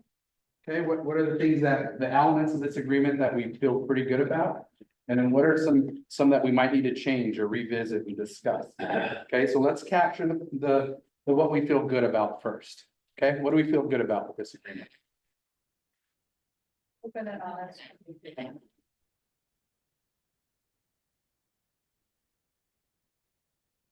What else?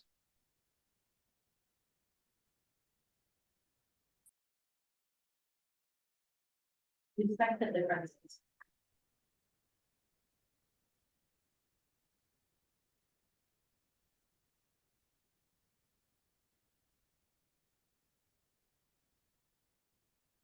I think it's good when a single board member receives the communication from a member of the public, he or she may respond to that feature as an individual. And then the board member may elect to forward the email, and the member responds to the board chair if he or she wants. So 8. I feel like 8 and 9 are fine. Yeah.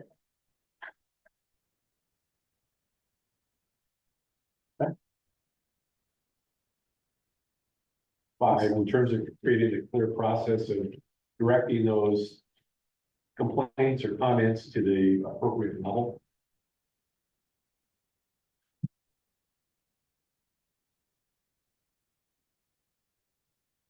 Anything else? Jump out in your conversations? We just, that timely response, timely communication. Number one.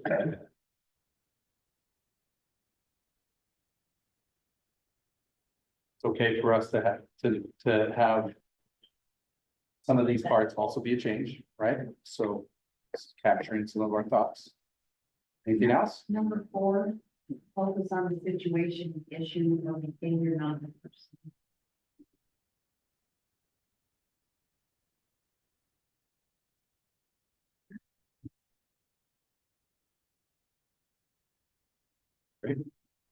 Capture the essence. Great. Let's jump over to, we'll start with one delta that everybody kind of wrestled with, right? Maybe there was one that everybody wrestled with, and we'll open it up to more beyond that. But Val, can you get us started? There was one that you guys wrestled with. Well, we don't have a few. I'll go first. Yeah. Number 7, so there's a lot there on that one. I guess my question on that one is, what it says is basically if the whole board receives an email, the board chair is going to respond for all of us. What if I have a different opinion than Brett on this? So I was wondering if it should be more of something where the board chair says, thanks for your email. I will bring this up with the board at the next board meeting and we'll get back to you later. Or I'll discuss it with the board and get back to you. I don't know what you guys think about that, but I just wonder about if we have different opinions on the response so you- or not. Put together a response, and it's not the same response that I would agree with. So what you're saying is you're gonna bring that information to the board as a whole. So how are you gonna bring that? Are we gonna discuss it in an open? Well, that's what I'm wondering. Yeah, I mentioned the same one for the same reasons about, there are some emails that aren't gonna be able to wait till the board for a response, but I thought about like, if I get an email as a chair, what I might do is, of course, check with Suzanne and see what's going on there, and then call each board member individually to say, hey, here's this email we all saw, I checked with Suzanne, Val, how are you feeling if we blah, blah, blah. Unfortunately, because of public law, everybody phone calls, and then be able to maybe, if it's something that needs to go out, get consensus around, yeah, we feel okay, or Mark wants to add a thought. Go back to Suzanne, recraft it, and then just make sure before it goes out. Well, it is, but we don't, how many do we? But go ahead and give it, then well, on, to piggyback on that, or you could send out an email to everybody, which we would not reply to, saying, we all got this email, if you have thoughts or opinions on this, please call. Well, here's a potential response. Or here's my potential response, if you have a thought or opinion on this, please call me, we can discuss. Yeah, that's one approach. I would want to double check that that doesn't inadvertently trigger a board meeting if we start to trade emails with the entire board around the response. There might be something there in the public meeting law that they need to. So it's a little bit of a tedious process to have to call every single board member, or maybe even, well, you are one, so you have to call every board member. Yeah, but this board's, well, I know that's true, it might not be this board, this board's very efficient, so when we have to get people read it. But I do like, kind of what Val's idea would be that if you did have an issue, you would just call a meeting, that doesn't, that's one of the, and you can talk to people. I would just think, be able to, you know, You can't tell them right now what they're asking. You shouldn't tell them. now. or maybe just directly to Suzanne, just to call Suzanne and say, hey, this was the response we're thinking about. Let Suzanne know individually if you have any ideas or changes, and then just after that, trust that it will crack. I like the idea of making everybody. Well, the other thing is that there's an issue with freedom where the chair and the superintendent. And then if there's a discussion, having a leadership, and then the leadership, we talked about what happens if the leadership has the minutes and shared with the other. So that's another. I wonder if this is one that we can't standardize. The reason I'm saying that out loud is that I can think of dozens of different types of communication. Some of which are very easy to respond to on behalf of the entire board. And you could probably send a response that everyone would be okay with, some of which are tricky. That we need to press pause on and consult before our response. And I think that comes back to just common sense and good judgment as board members, as public officials, and knowing when you need consultation, whether it be with the superintendent or other board members, and knowing when something is pretty general, and you responded to it 6 times already, and you know what that should look like.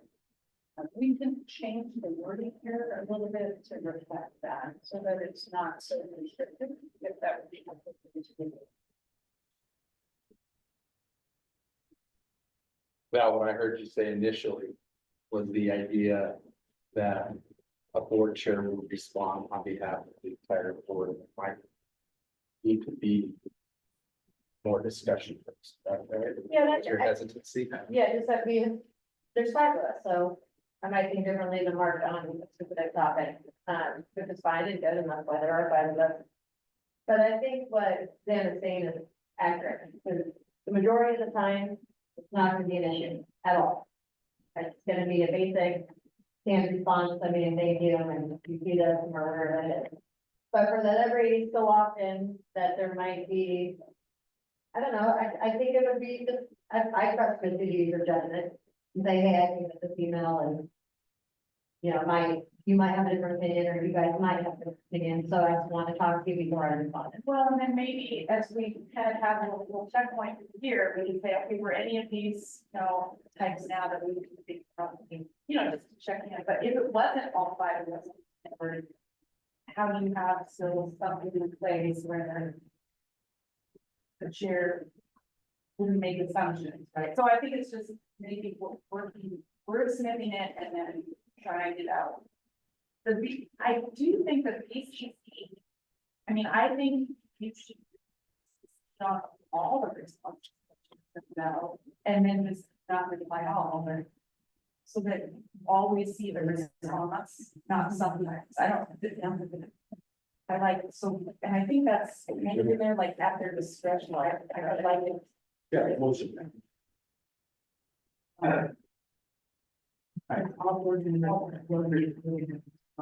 Brad, you were gonna say? Okay.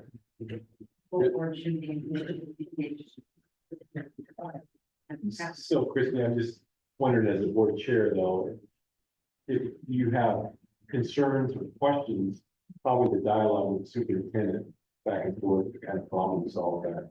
And then as those situations come up and. I don't see myself making any response without saying, Yeah. what do we think this should be? And then, I over communicate it to you all. I mean, Really? well, the other question I had was the individual response.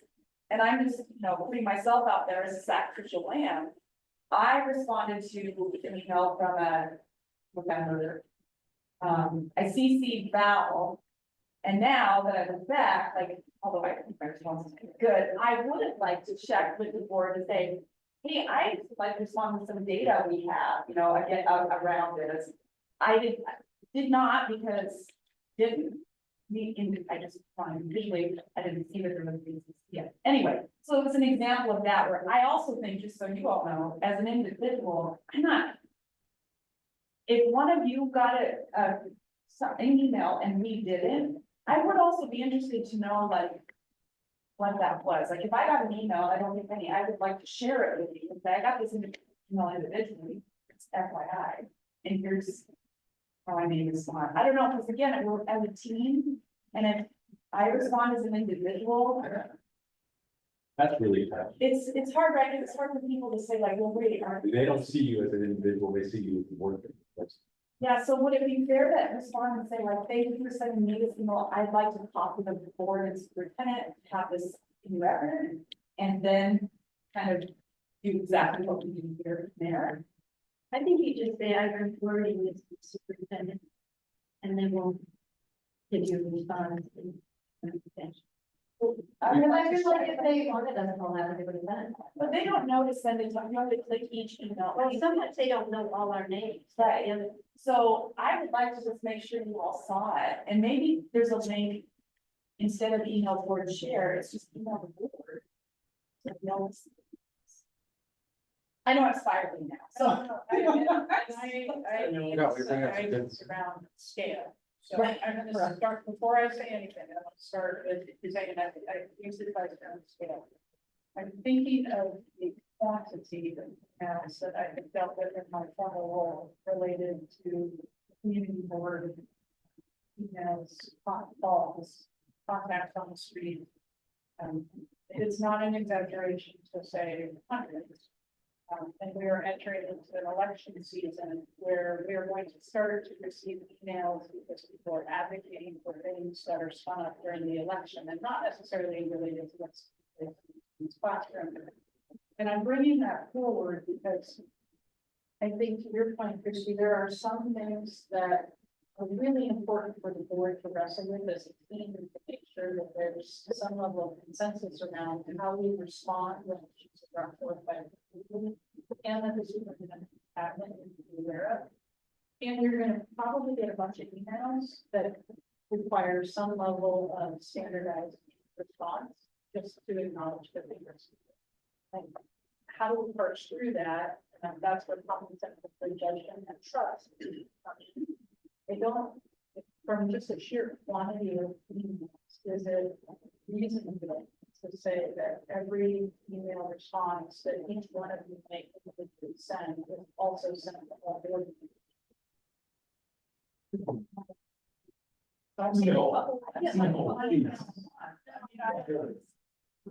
I mean, I would say, and I've been on the board the longest, it's very few that, if someone's, emailing me, I'll meet you here, or can you do this, anything that's really a gravity. There hasn't been a lot for me that I've got. Maybe, I don't want to say like in the last year, two that I just forwarded on for grade. And that's from my perspective. I don't know what about the grad. Say, Yeah. yeah, the quantity is a different game here, I think maybe. Yeah. Of course, it wasn't the hubbub that was going on in Salem. Right. Yeah, that probably created, yeah. Yeah, maybe two or three. Not much. Yeah. In a year, Yeah. and if I don't know, I immediately go to before I pick up the phone and say, I don't know. I'm forwarding to you. And I will say in an email, any email I get, if it's asking something, I will just say, I received your email and I will get back to you in 24 hours. Need to talk to the superintendent. And that's pretty much how I. There has been a lot of. Content. What issue have you different? Well, how many you were chair, how many? I think we got the most during COVID. Yeah.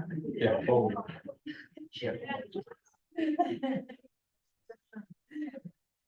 Mark over there? But we got the most during COVID. Yeah. Yeah, lots of. So maybe we're overthinking this a little bit. Yeah, what the response is.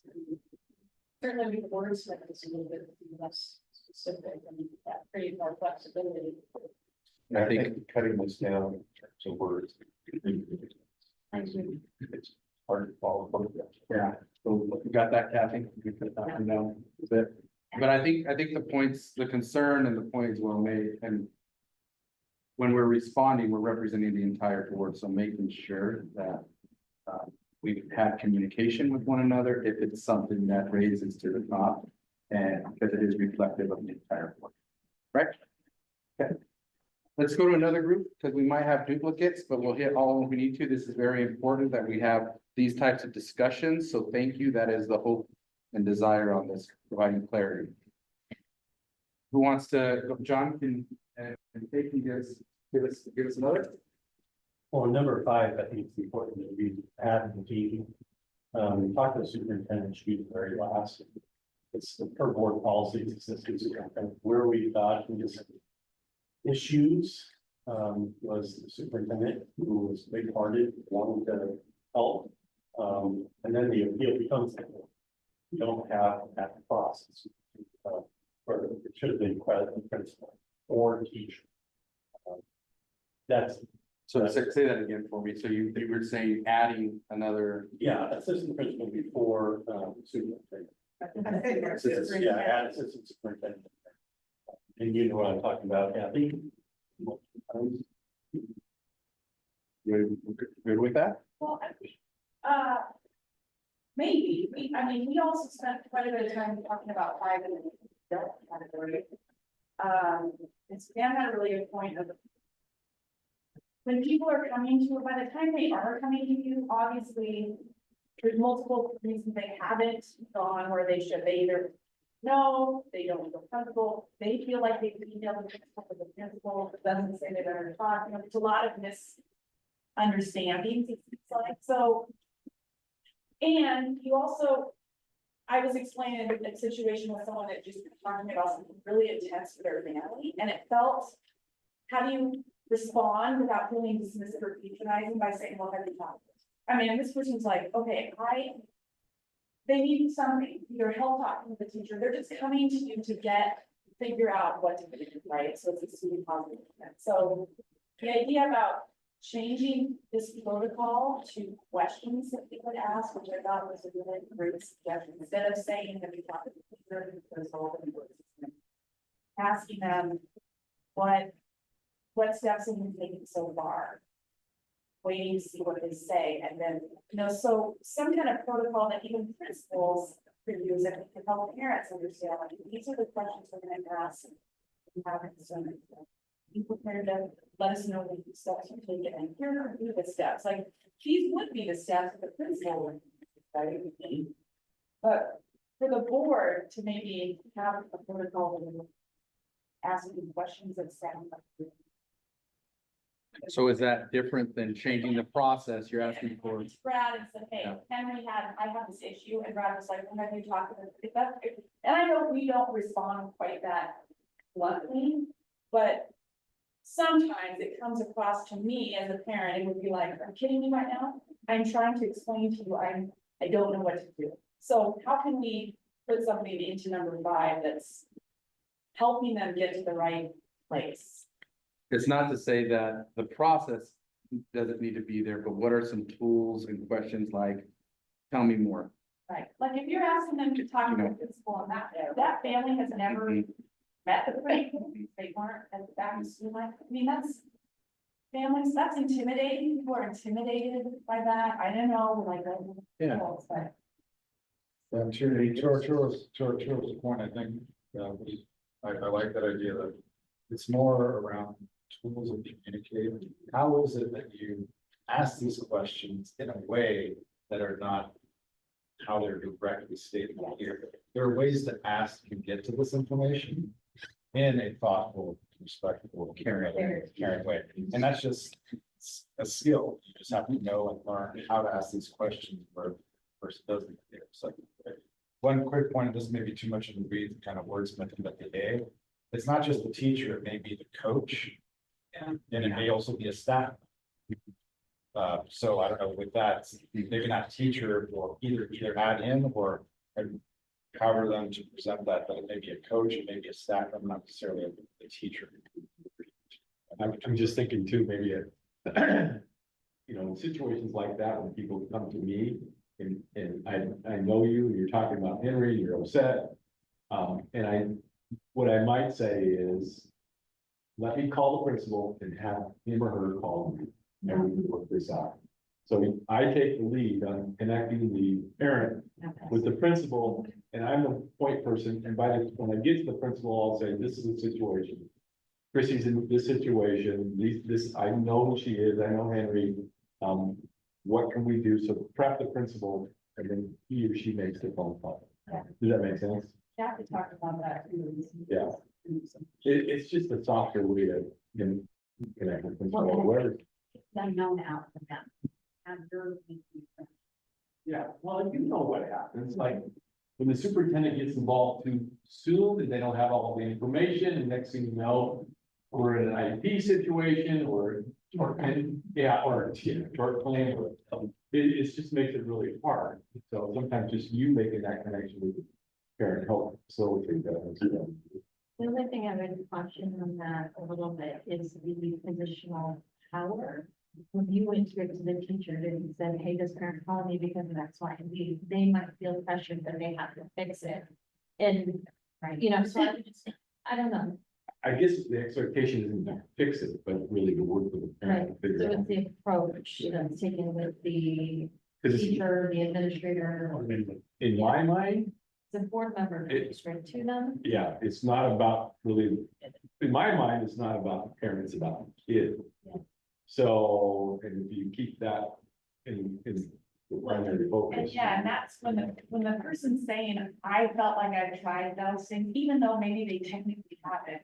Then as a board member, what is the next thing we say? Like, well, we'll help you, you know, this is a small district, so it's hard. I can think of a time where Dave, I was like, well, Dave, and Dave might be able to have an answer that I don't. I don't know. I'm not gonna tell you now, go to the, I'm not that, it's not my job. So again, it might just be what you said, Dave, was just like, I'll share your concern, but then to Arlene's point, it's not empowering the parent or the person to share their concern, but I guess my default is always like, let me just ask Suzanne, not because she's the superintendent, but let me just ask Yeah. the one person that probably should be telling her what I should do next year. And then she might say, I'll connect, we'll figure this out. I don't know, I don't know the logistics, but you know what I'm all saying. It's like, Yeah, I really like what Brad said, is, where you go to the principal and sort of share the concern. Because, you know, the development and cultural differences happening within our district. A lot of, I want to say Hispanic families, they were not really real comfortable. You know, and so I really like where, you know, the board member would, you know, whatever is appropriate, you know, the principal, the superintendent, and give them a heads up. So they're also taking one leg out of it where if they directly go to the superintendent or the principal, then the principal has to go around and figure out what is. So I like your idea. I guess you can look at it from many aspects, but to help, help you get over it. Yeah, I help me that, yeah. So what I'm hearing and what I've captured for number 5 is adding this as the superintendent to that structure. Changing A from teacher to staff and versa, we're thinking about all. And then we're adding guiding questions or tools to show that we cared, right? And that it's not just directive. So have you talked to this person, that person, but instead what kind of guiding questions? how can we support board members and be able to do that in a caring meeting? Is that helpful? Yeah, I agree with all the changes. I just want to reiterate that the structure is important because when we're having a best case scenario conversation right here, where a kid has an issue and we need to find help. That's not how it happens every single time. There's lots of people who are cantankerous and contentious and want to skip the process and go and talk with the superintendent. That's why we have to have a process on record so that we protect the superintendent's time. Yeah. And it can't be a one size fits all, but we have to have that structure in place to then ask kindly, have you done X? Have you done Y? Can I help you do X? Can I help you do Y to protect time and effort and major issues? Protect superintendent and board members, right? From being undermined, yeah. Marketing of that process to parents and our, like, how do we market that across the district so that everybody does know? Here's, when we have some problems, you know, here is what we all want the process to be. If that happens probably at the principal level, in their community, but are all principals consistent on how they're doing that process? Are the parents that are going to learn who might understand that process? That kind of came back to get really positive. Well, it's like, Sure. do you know, if everybody knows that what you should be doing, but people, you're right, they think they want to go to the top. Sometimes, so we've got two things to follow up with that. One, I appreciate what you said, David, and I want to acknowledge that sometimes the superintendent doesn't. So there will be things brought forward where the true genuine answer is, I don't know anything about grading in that physics classroom, so we're going to have to do activity either, and then that just reroutes people back to that lowest level anyway. So let's just start there, which is appropriate. We brought up the complaint process, and I wonder what might be helpful is take a look at the policy of the complaint, make sure that it clearly articulates that for informal complaints, this is a resolution process. And for formal complaints, this is our resolution process. And we can push that out to administrators. Yeah, Kevin's really good. Listening, empathetic, active listening, and then she usually said to me, then say then twice. Okay, who they really speak. Okay, I just had a clarifying question. So far, when you guys have been talking, I've just heard this been referenced as far as parents, but this is supposed to be for staff or students or everybody, correct? Public view. How the board and the superintendent handle that flow of complaints. So Yeah, so whether a To me. teacher is complaining about a colleague or students complaining about something that's happened to them or. how we handle any community member. Elected. All right. Anybody have a different one besides 7 and 5? Ellie and I were kind of wondering why the 3 and 4 were in, like, meetings and operate as representatives and make decisions that under the whole district. And then focus on the situation issue or behavior not person. These are already kind of covered under our board agreement. So we have the same, yeah, we could just get rid of those or. Okay. Yeah. Is everybody okay with that? Captured somewhere else, removed? So, those are two. Community overlaying, honestly, can we add in our ideals? Kindly, respectful, nice.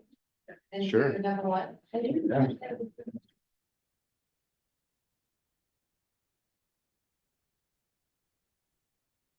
Does the formal complaint have to be in the communication part as well, or is it just a policy?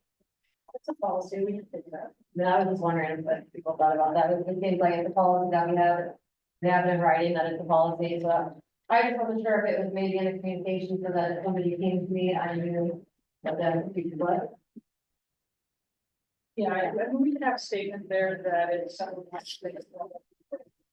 For wrap that into our policy and our practice. We could reword that to be clear. What do we mean by concise, asking for friends? Brevity, Why do you ask? is that a time frame? What is that? Why do you ask? Carry those, get a little more. So to wrap up this part, this is great. Again, along with all the others, we're gonna make some revisions. We've had some deep conversation, get on the same planes, we'll revise and bring it back to you for consideration and make sure that it captured all of our conversation. But I want to do one last thing before we break. If this is our ideal, you said this is our ideal.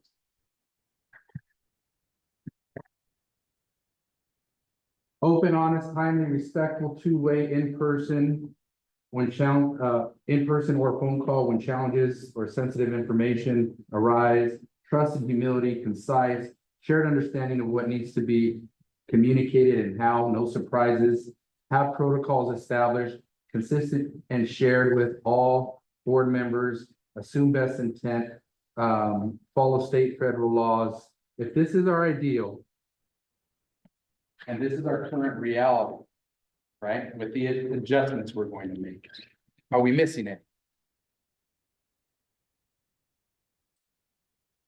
About internal communication amongst members, like, it's, the structure of the board is, you can't talk as all five. But obviously, Kate and I will do the project, or Val and I will talk to the vice chair, or Mark and Brad.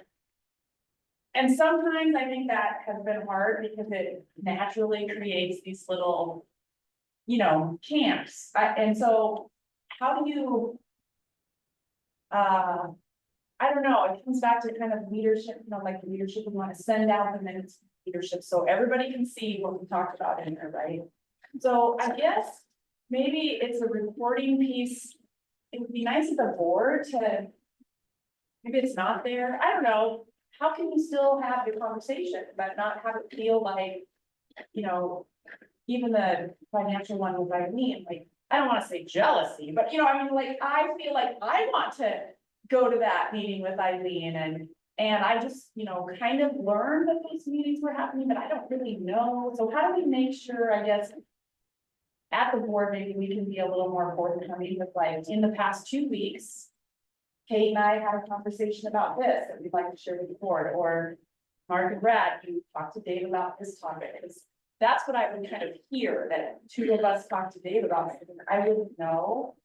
I'm curious what it was. So So how are we ensuring that we're bringing other board members along in those conversations? Is that what you're suggesting? I don't know, or maybe we don't need to be doing that. It just naturally has to happen because of the stupid public meetings law that we can't all live talk to each other. They're on record. But, you know, and then, yeah, so. How do we ensure we're bringing people along with new learning or those types of things? Well, yeah, it's missing an opportunity to have a discussion like this with the board more than once a year, where maybe we public notice and just do a dinner once a quarter. We can all just talk about what other things we've been talking about. Maybe I'm now Like off the record. no, on the record. On the record. I mean, I guess there's just, how do we create more opportunity to share what everybody else is thinking about? Well, that, but you do have that space on the board agenda every meeting, you just don't use it very often. Right, if we use that. Or so I have a suggestion based on what I'm hearing. If the board desires more regular retreat type situations or a work session where we go through the topics and share what we've learned, we can schedule that. That's not a problem. This comes back to common sense and good judgment for meeting with them. If I call, for example, Mark, because I just need an advisor on a situation, and I know that he's an experienced administrator to be able to offer some guidance. That may be something that the whole board needs to know, but that's also just professional effort. And so I'm struggling a little bit with what I'm hearing in terms of being able to operationalize. When does everybody know everything versus when am I phoning a friend? So we have work sessions. Typically, when issues have come up, we would schedule a work session around the issue or the question or the information. So, I mean, we have a process in place. And I think that if there's issues that come up, I think that that would be the time that we would do that. Owning a friend isn't probably something that needs to be addressed with the whole group, because we're just looking for advice. So, I mean, that's my opinion. So if there's discussions going on, then that's a work session that we're not gonna schedule. That makes sense. You know, like when you call me, Christy, and we have that discussion about what situation. Right. If goes further than that, then I would say then maybe we need, like we've done before, I'd say maybe we need to schedule a work session. Yeah, and I don't think I'm talking mostly about conversations you may be having. I'm just saying our dynamic of our board has kind of split into I'm hanging out with Kate, doing lots of events. You guys are on the committee, having lots of conversations. Yeah, and I I just wonder about like, I don't know, I'm not being concise. That would be the last piece of communication that I'm curious So about, like maybe- when we text each other a question. Just maybe being a little more aware of like, could this be a question that we want to share at the board meeting to make sure we all feel still like we're together and we're not breaking into. maybe at the end of a work session, you have a period of time to share that information. You feel like we need to. Yeah. I and don't maybe think we schedule an extra.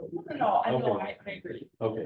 I guess I'm trying to figure that. I think one thing that hasn't happened, but it's been helpful is, Mark and I do policy and Kathy, that we can work together on that. It's just maybe, once a month saying, okay, for policy, but still we're not going to come up for an action until, or a first hearing until 2 months from now, or on the business, we meet, 2 or 3 times a year. These are the things, the priorities this year. Because there are some things that board members want to do, you guys want to do.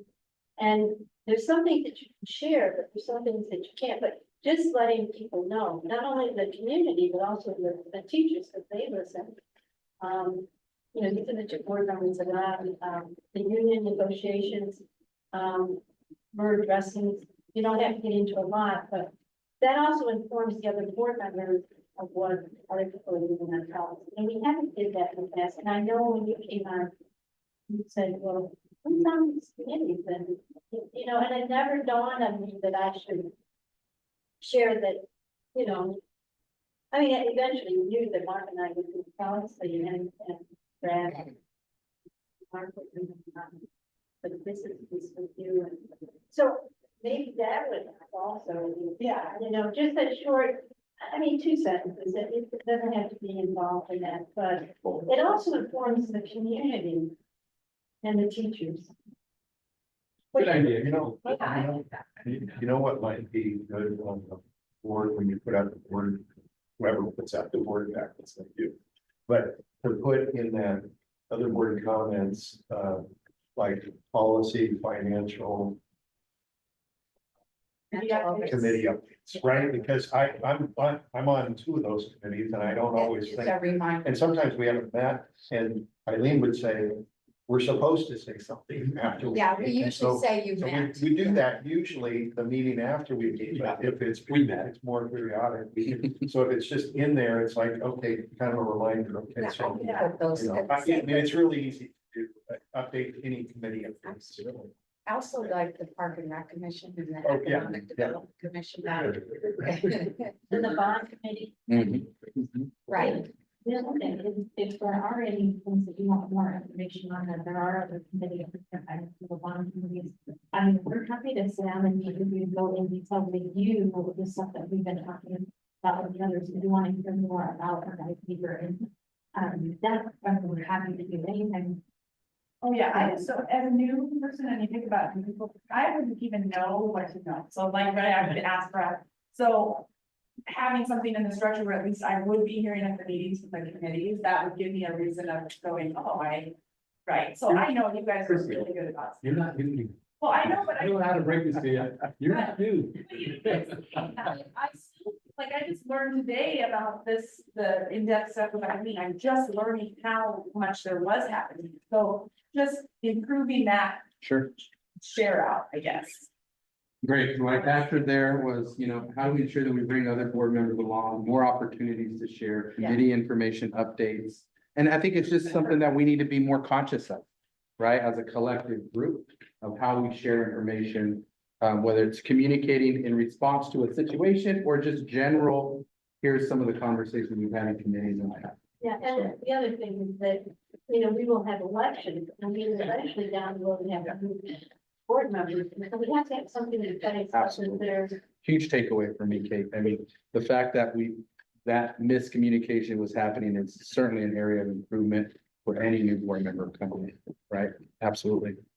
So let's take our lunch break, but before we do, Suzanne, what do we need to be thinking about? Because I know this is still a public meeting with the break, potentially with the recess. Wanted to make sure we were clear on expectations throughout our lunch. Yeah, let's take a 30-minute lunch. We are recessed, we're not adjourning at this time. And we'll come back into board goal. And based on the first conversation, I may adjust the agenda really happen a little bit so that we can get to some really important stuff. All right, great. Thank you. Thank you. We'll reconvene at 12.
All right, we have everybody back. Suzanne's gonna get us started. Thank you. Just to quickly, tie up the last section. We'll take all of this feedback and wrap based on what you told us. David said the agreements, and we'll bring that back to the board so that you have an opportunity to take a look at it, pass the discussion, and then we'll decide whether you want to adopt those or not. So we'll bring those back to I think, August 13th. Thank you, August 13th. Okay, it's all you. Great. Similarly, our next conversation is around board goals. We have 5 board goals. And what we like to do today, I've edited our activity a little bit to adjust for time. But our ultimate goal here with the 5 goals is to decide whether we want to keep each one of them, edit any of them, or remove them. And similar to our work this morning, this won't be finalized today, but we really want to get a sense of is where you're at with these goals. So that we can take your feedback, revise it, bring it back to you for further discussion, consideration, and adoption. Okay, so this is really about getting your feedback right now around each one of these goals. So if you would, in your packet are the board goals. And this is what is being communicated or that is communicated through our website. And so you can find that document. It looks like this. Here. Feeling yours, right? It has the green, the title of School Board Goals 2023-2024. And the reason why I bring you to this is the slides are just the actual goals. This document captures all the bullets within it. Okay, so we want to make sure that we get your feedback on not just the goal as a whole, title, but also the pieces within the goal. Okay, so if you would take about 5 minutes on your own to refamiliarize yourself with these goals. Any questions?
we're gonna turn our attention to this, we're gonna talk about each goal individually, okay? What is it that we need to keep, edit, or remove? Again, this is about feedback, really hearing from you about how you feel about these goals. We are listening, we're taking notes, considering edits as we bring them back to you. Okay, so goal 1 is up listed. The board will support the work of the strategic plan. Feedback, what do we keep, edit, or remove? What were your discussions around goal 1? Bullet number 5. Instead of it saying the board will work to reduce and maintain lower class sizes, we've already done that. So now we think it should be changed. Our idea is to change it to the board will ensure and maintain lower class sizes. Right. Sure. Go ahead, question, Kristen. We talked about removing that one, early, thinking about how much we can guarantee we'll do that, and then also to what end does that actually help us reach? How's that help us reach a strategic plan? So we talked about removing that piece, but I actually also asked the question like, if we removed all of goal 1 and goal 3 and goal 5, if we removed all of those and we had goal 2 and goal 4 as our one and two, what would look different in this organization if this piece of paper did not have those goals listed? And I guess if we were starting from scratch, thinking about just having a few focused goals that this board actually could accomplish that would change and support the system. So like the legislative one on goal 4, that's not something that we're doing or Dan's doing that in the COSA, but that is the role of a board. What if we really went in on a goal like that and then planned it out to what it would be? I mean, 1 and 5 to me seems like those are all just, those are goals. Those are different things that we do. They're already in the description. They're already, yeah. So So what you're bringing up is, should we have less goals that are more focused for our work this year? Because it's, what would happen if we didn't have What happened? one on this paper? What Mhm. happens as far as operationally in this district? Nothing. Right. So what is the purpose of us as a board setting a goal right now? So Arturo, that Yeah, great that's a question. bigger conversation, but, I mean, that's what we're here to wrestle with. right, because Yeah. that goal too. Well, I think we should figure this out now before we start going through each goal. Totally, totally. It speaks to engagement. But there's nothing, I mean, we put this down and then we pick it up the next year. We're not changing our behavior based on this goal at all. In my opinion, right? We're doing, so do we want to have goals that actually specify the actions we're going to take? And be able to communicate those actions to the community? This is what the board is doing. I'll stop there. Concise. Concise. Thoughts, other board members, what comes to your mind? I'm fine with that. I agree with you saying. It's just, I mean, a lot of these things are things that we do anyways. I mean, they're just, but a goal is something that you're striving to do, that you're focused on. So. Would it make more sense to have less goals? Would it make more sense to have less goals and really focus on them and? I don't disagree with that, but I do think that. And I don't know where it's listed, but the class size portion, and I know money, I know that what's coming, maybe coming down the pipe here. But I think that having that as, I don't know, it's not a goal, but maybe maintaining, that's what we were gonna say. Lower class sizes is a goal. I think that's important. And then the other one is below it, supporting programs and strategies so increase academic achievement. I would say for all students, including those that are in this one. Yeah, you guys talked about this one, but and that I think is a goal, and I think that speaks to rigor, which I think is a goal. So I would disagree that we get rid of all of them. And And I don't know, I mean, it comes down to budget decisions. When you talk about class size, we talk about a lot of this stuff, but it's tied in with the budget. All of these decisions are tied in with the budget. So I think that's why we want to keep those. I can just comment on that. I agree with Mark. And I just knowing what the history is of at least this board and how we've worked. They have been a goal, especially the strategic plan and budgeting to support the strategic plan. When we have discussions about money with Eileen, I mean, that's the first thing that comes out of her mouth in terms of how we prioritize the budget. Does it align with the strategic plan? And we've never, I mean, prior to that, we had not done that before. And in terms of maintaining class size, I think that could still be a goal. Even if we're making reductions, if that's a priority, is maintaining class size a priority. So and this is a great discussion that I don't think we have to be able to have, but to the class size piece, there's the research around the lower grades and capping those numbers and seeing an academic achievement. There's actual research.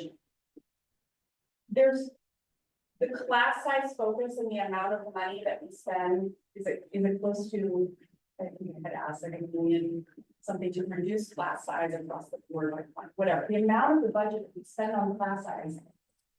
And the evidence since that's been done on student achievement mirrors the evidence we see in education research in general, which shows that continue to lower the class size beyond a certain threshold at certain grades does not result in the achievement that people think it will. So my concern is, and when you say maintain to what? Based on what? So it's very difficult to say, we're gonna keep it where it is now. If the lower class sizes in 5, 6, 4, 5, academic achievement has not changed. So if there's a conversation to be had about the amount of the budget we spend on that versus when we prioritize class size, and the message, I think, unintentionally comes out to the community is if we get our class sizes lower, we will do better in schools. No research across the nation in schools is showing that that's the case, except at like K2s. So at what point do we look at that research, look at our budget, hear how we might, I think it locks us into a budget that maybe isn't showing the results that this board had really hoped for by now. So I would say that when we talk about maintaining class sizes, we're talking about grades 1 through. That's what we talked about. That's it. I'm sorry. Katie, sorry. And and I mean, you've been a classroom teacher, and I've been a classroom teacher. Class size does matter, and I don't know, and I know about the research, and I know the number crunching, and all that stuff, but it matters. Class size does matter. What ways? The relationships, the time you can spend with kids, having 20 students, 21 students in your class versus 28 students, that all matters. And I don't know. It's a big component. There are other pieces, the academic achievement. Part of it is our spinning around curriculum for the last, 5 or 6 years anyway. So that's a big piece. So trying to get that piece in place. But I mean, it's like caseload size, especially let people say, well, caseloads don't matter. Oh, yeah, they do. I don't care what. But there's a lot of. And I know what the research says, I I'm do. not saying like, oh yeah, let's go 45, so I'm not opposed to the idea that our message in this district is we are going to do our best to keep the class size at a manageable size as compared to all other districts. I'm reluctant to promise that as part of our strategic plan, that's our main line of action here. I'm not saying it doesn't, like when Kevin has 40 or Kevin has 32 or 28, he'll tell you he'd rather have 28. Are his kids learning just as much in the 32 they are, or the 29? So the question is, when you make this promise, and then you're going from 28 to 29, but if you guys are just saying. I don't think it's such a promise. I think it's a goal, right? It's like a goal. It's a goal. That's what we wanted. That's our goal.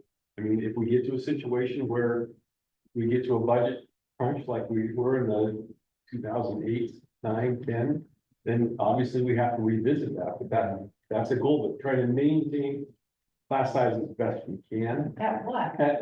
I mean, no Like- concrete number, Okay, so no. no concrete number, just trying to maintain. We had it low of 20, it was like 18 to 20 or.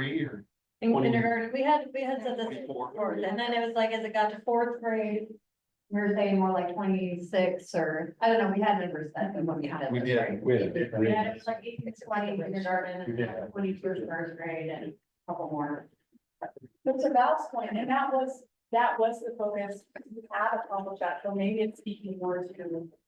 That was something you had in place at the time, because what you guys said, is the numbers in K3 were crazy off the chart. And so you have done that, now to do it again and have people come and say, but look, you promised, you're saying you're gonna lower and maintain. Well, we want to And get we rid don't of have the capacity in the I budget do think we get rid of to lower. We were gonna get rid to of. maintain. reducing. Is what, We're gonna take care of the. Yeah, I mean. yeah. I've heard a couple of things that I believe are important. One is that you're right, beyond grade two, the research and decades of research show that academic outcomes don't improve with lower class sizes. There is an upper limit, so if class sizes exceed a certain limit, then there's evidence that achievement drops.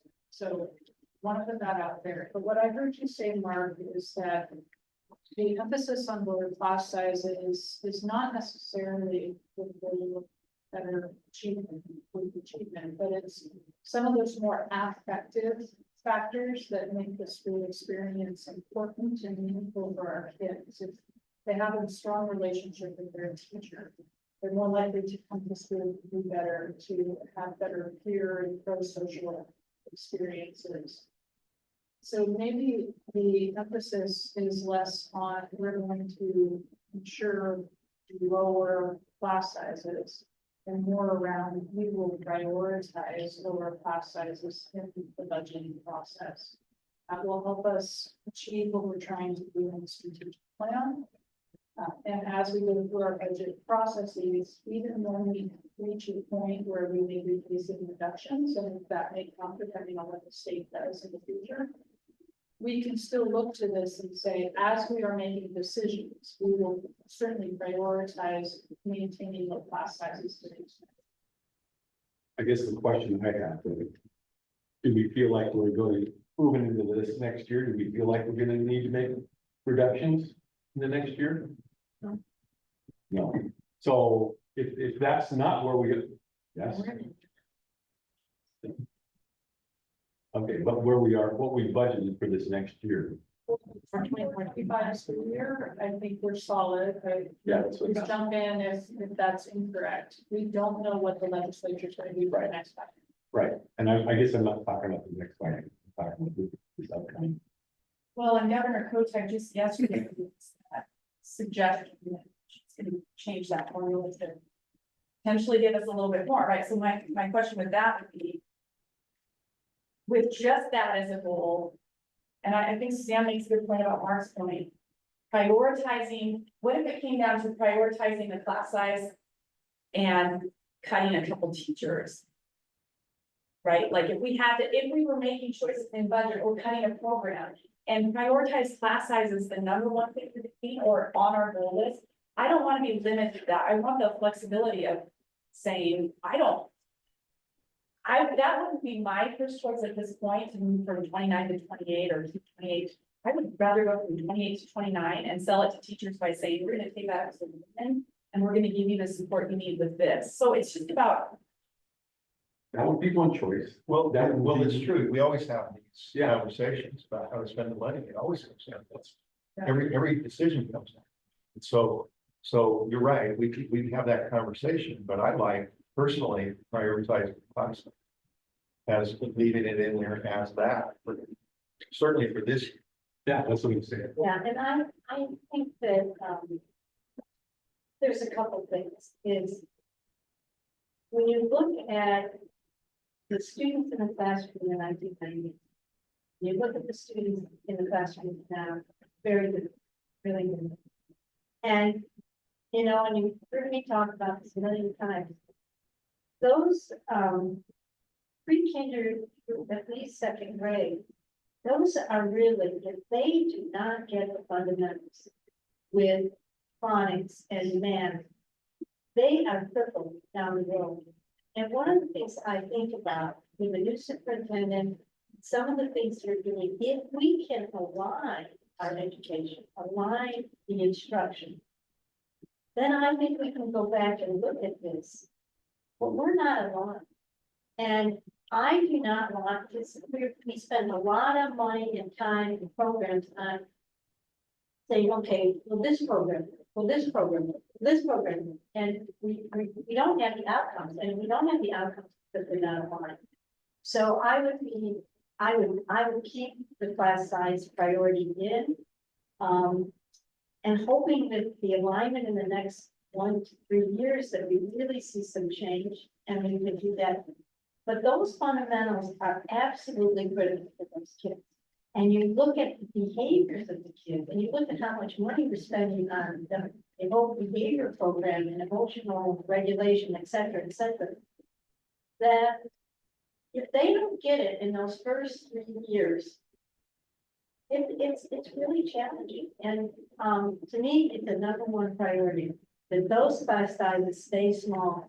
If we get alignment, which is what our goal is, so that we move ahead with math and reading increasing because we're all online, then I would look at it. But I also look at, we'll have a new board, we'll have different people and you know, it's just not here and now, it's also looking ahead, you know, where we gonna be ahead.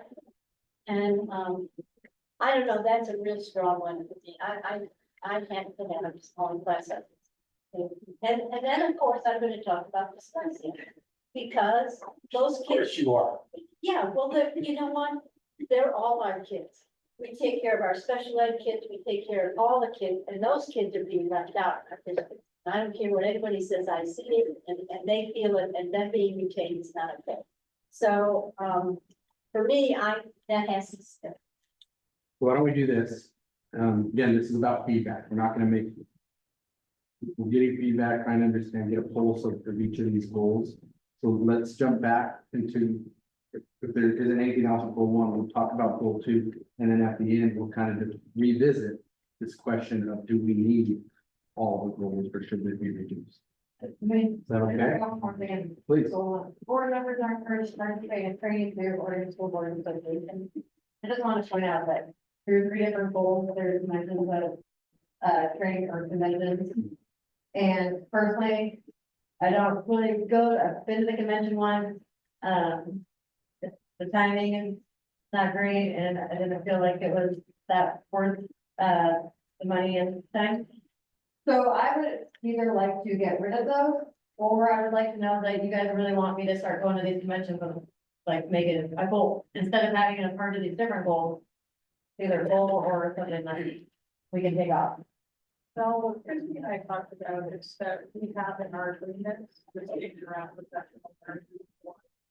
What we discussed is that in this conference, for example, is part of the next defense. That's covered any agreement. We would articulate that very clearly that we want one of the conference. Here as a goal, it's redundant in these different places, since we already covered it as three. Good, so we'll Great. look to remove that, Kathy, and across the board so that we eliminate that excess. Great, anything else with goal 1? Okay. Goal 2, board members will attend academic activities. Wait, you Yeah. did get that we wanted to make it to all students. On the second one from the bottom, goal 1, support program strategies on increase academic achievement for all students, including historically experienced academic experience. I added rigor, I thought, Mark said, yeah, add rigor and activity. I love that. Yeah.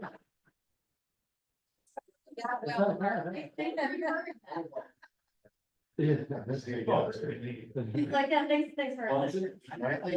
Students can do it. Yeah, absolutely, high expectations. Okay, thanks. Absolutely. Yeah, no problem, this is why we're here. Again, goal 2, board members will attend academic activities, community presentation, athletics activities, student performances, graduation, other activities, whenever possible. Discussion. Well, it's another one of those where it's like, if this wasn't here. What is the goal that we think a board, I guess if I'm asking the question about any school board, what would be a goal around engagement? That would be reasonable for a school board to do. This is kind of like at the end of the year, we just check off, oh yeah, I went to some, we don't do it intentionally, what would be the reason we're going, are we being equitable and are we being represented? This kind of gets back to this idea of, we talked about earlier about opening opportunities for board members to be invited to things when there are things. So So you're saying if it's a goal, then we should be having actions to kind of measure our effectiveness to meeting that goal, right? it feels like it's gonna be part Right, of the versus engagement conversation. having a strategy, it being a strategy. I don't know, I don't think this goal changes anything about how we operate. Right. I don't know, for me, it did. I'll give an example. I go to a lot of athletic events, like you guys know, so I was like, okay, I'm seeing these students, this group of students, but I'm not going to see the drama students. So I decided that I was gonna go see every play that they put on, right? Or go to a music performance. And I would not have done that probably for them. So Val, how do you, because I like that, how do you, could we reword it and say that board members will attend a variety, you know? Well, I think that's, I mean, by putting all those things in, that's, but then it's like, people also like have jobs and have family obligations, so that's why you also have to have it whenever possible. It's like, we're all doing our best with our time. So what if we just don't have it and then we include board participation and engagement conversation, which would naturally mean we're gonna be invited to lots of. Or, I don't know, or we leave it because it still should be a goal that we're like going to these things and anybody. That you're trying to attend. You're trying to attend these. if we leave it, I would like to ask for consideration to add also visitors. I think any board member, at least on board, should be expected to visit each school in the district area, one time maybe in their term of 1 year. I mean, I don't know, that's a low bar, but if we're at. For what reason? Well, That's what I would ask. for. going out. Oh, sorry. No. No. Again, I guess I'm getting mixed up between this and the whole conversation about engagement, but all the boys on the survey from classified and teacher staff said we would like to see our board in the classroom. I mean, an overwhelming amount of responses in those 600 responses said we would like to have the board know what it's like now in our classroom so that we could, I guess, build the trust, or when we're making decisions, they know that we get it. I don't know how to explain it any better than that. They've asked us verbally, they've invited us on a survey. And it would be nice to include, maybe, since we're all doing them, we go to the extra things anyway, maybe a goal around what that looks like. So think if it's not our board, what would you guys expect from other board members to be involved in the district? Would you expect that they at least have been into the school building that they're making class size decisions about and policy decisions about? I mean, would that be reasonable? Personally, if you're going to be intentional, then the reason for going into the classroom would be what? So to show that you see what they do and you can speak to it and support it and thank them and Okay, so to reinforce the teacher, what goes on in the classroom. and understand what you're making with policy related to that. My experience of going into a classroom as a board member is they sometimes feel like they're being evaluated. It just happens, not always, if it's somebody I know. My experience has been completely opposite, Yeah. so I guess I'm just trying to. I just wonder like how it would be equitable, like, so I went in one classroom at Fern Hill, but there's 20 other classrooms I can't get into. And how does that work? Like, how do those other teachers feel? And then I'm just seeing one small minute part of a school, of a big school, of a broad school. And like, and I have heard Sarah say, the teachers want to see you. Well, you know what? I'd like to see them here too. When they're saying, when you're getting this feedback, like the climate survey, that they don't know us, and well, they're not here either at the meetings. Like, they want us to come in whether or not we work or not, so if we're working, we have to take time off to go into their classroom and do that. That's what they're asking. And then how do you go to every classroom of every building? Well, I think you could explain just that, Val. I mean, you're spot on. You explain at the beginning of the year, like, this board has set a goal. Our board cannot be in all the classrooms, like, right? We set a goal in the board that we will try to meet your school at least once, and I think you just communicate that and say, they know that. They don't expect people to, but when you go into one building and then the principal says, hey, Val was in our building today. She just had a chance to see one classroom, so we set her up with so-and-so. I really think we underestimate, like, teachers are not like, well, why didn't they come to ours? I think it's more like, yes, someone was in our building and then you highlighted at the meeting. There's only an upside from that. It doesn't have to be a lot and make a great point. Shouldn't have to take work off to go in a classroom. There's opportunities. There might, so it might, and they forget that. Some people can't do that. I'm just saying, you have to begin with the end in mind, why you do it first. And then make a decision about how you're gonna manage the time. And then what are the things that are gonna happen when you're in the classroom? I mean, what are the takeaways?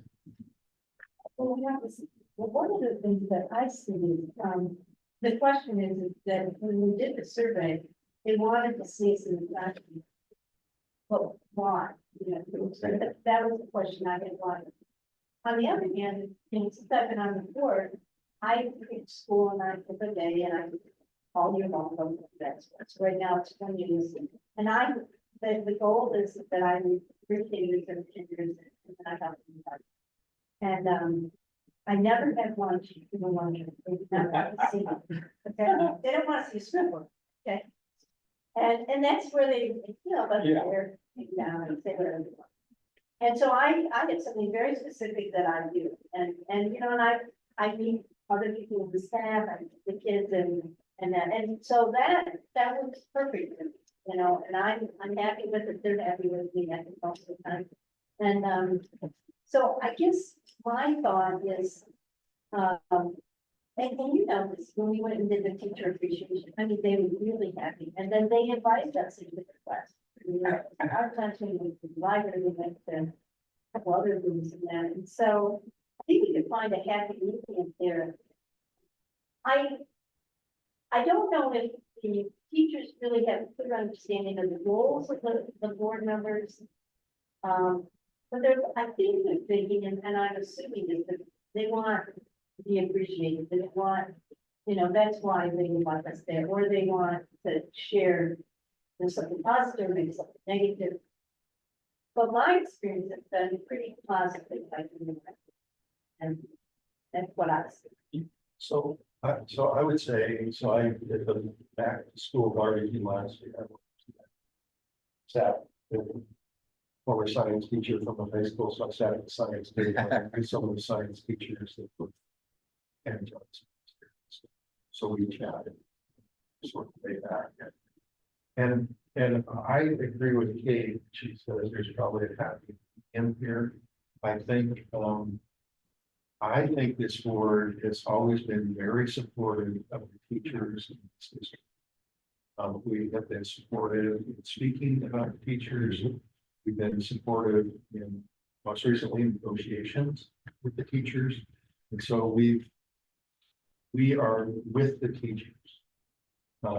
Now, having said that, I do believe that it would be nice to go into their classrooms and see them do their craft.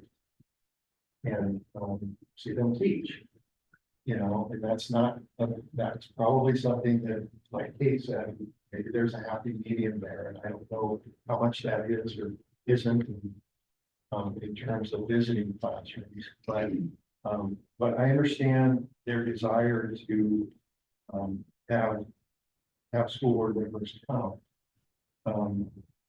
It's just, I wonder why. So many said they wanted us, maybe it was because they just wanted us to see them teach. Maybe, I don't know why. I don't know why so many want us in the classroom, but you can never ever forget that you've got a school board hat on when you go into the classrooms. And so that's all I would say. Two things, I think that might be able to help us in this forward. To your point, you always have your school board hat on. It's not the role of the board to direct the work of schools, so asking the question, what is the purpose of inviting us in? So it's an important question to ask. I also don't think this is a goal that should be quantified. I wonder if we could simplify it and still achieve what we're trying to achieve by rewording it something like this. When possible, board members will visit schools and attend school-based events or. Period. Perfect. 1 point for Suzanne, 1 point. for Kathy, and 1 point for me. And that keeps the board open to as much as you are interested in, or as much as is possible. From a given school. Thank you, and I just want to, you can't get to that point without this healthy conversation and sharing, so thank you for that. Okay. All right. I'm gonna try to move us along here. Okay, we've got about 10-15 minutes. So goal 3, the board will encourage participation that supports the district. Any? Maybe remove the first bullet, because superintendent, I think Dave, the board of those are beginning. And the teacher one of them, and then that first one, we actually agreed on this last year, and the city hasn't really operationalized what that could look like, and then we had our trio meeting, the focus actually was on the revocation, so we didn't really do that. I like leaving it on there, because I think they will get to where they have a point person, and maybe just have a point person we just share. But maybe, and I'll ask Suzanne, there, maybe we take that out and we just continue to let the lieutenant liaison from the mayor. There was something about having this. This is the board goal, right? Board goal, Board yeah. goal versus the superintendent. Right, having a board liaison that would connect with the electeds, and from the city council, most of those electeds don't have kids in the schools, so I just think maybe it doesn't need to be on here, but there's a way to better communication so that they're aware of what we're doing, and but that's already happening probably at the level of the you guys already have this channel, so maybe we don't. There are some thoughts. I'm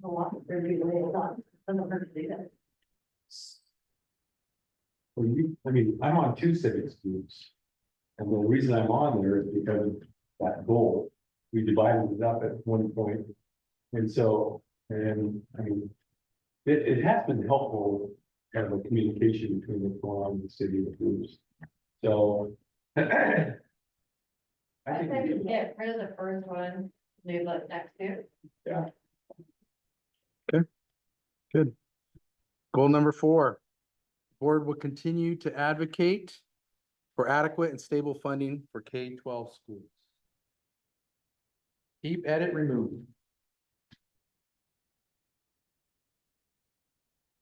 What are we doing now? I thought I know that Washington County is really trying to get our boards more initiative so we can get aligned. And OSBA now is trying to do that at the same time.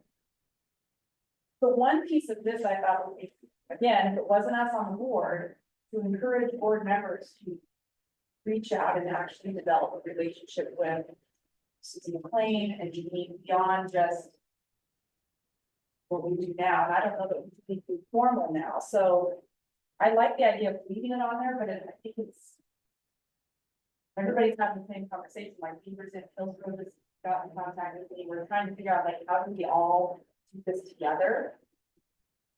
Unified front. Yeah. So does it remain as is?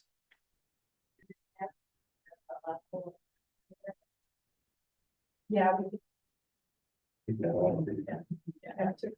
But taking out the last bullet? Yes. Kathy, you got that? Perfect, thank you. Free to move on, last one. Goal 5, the board will model our district culture of collaboration, continuous learning, and developing cultural competency and humility. I wasn't sure what engage in education.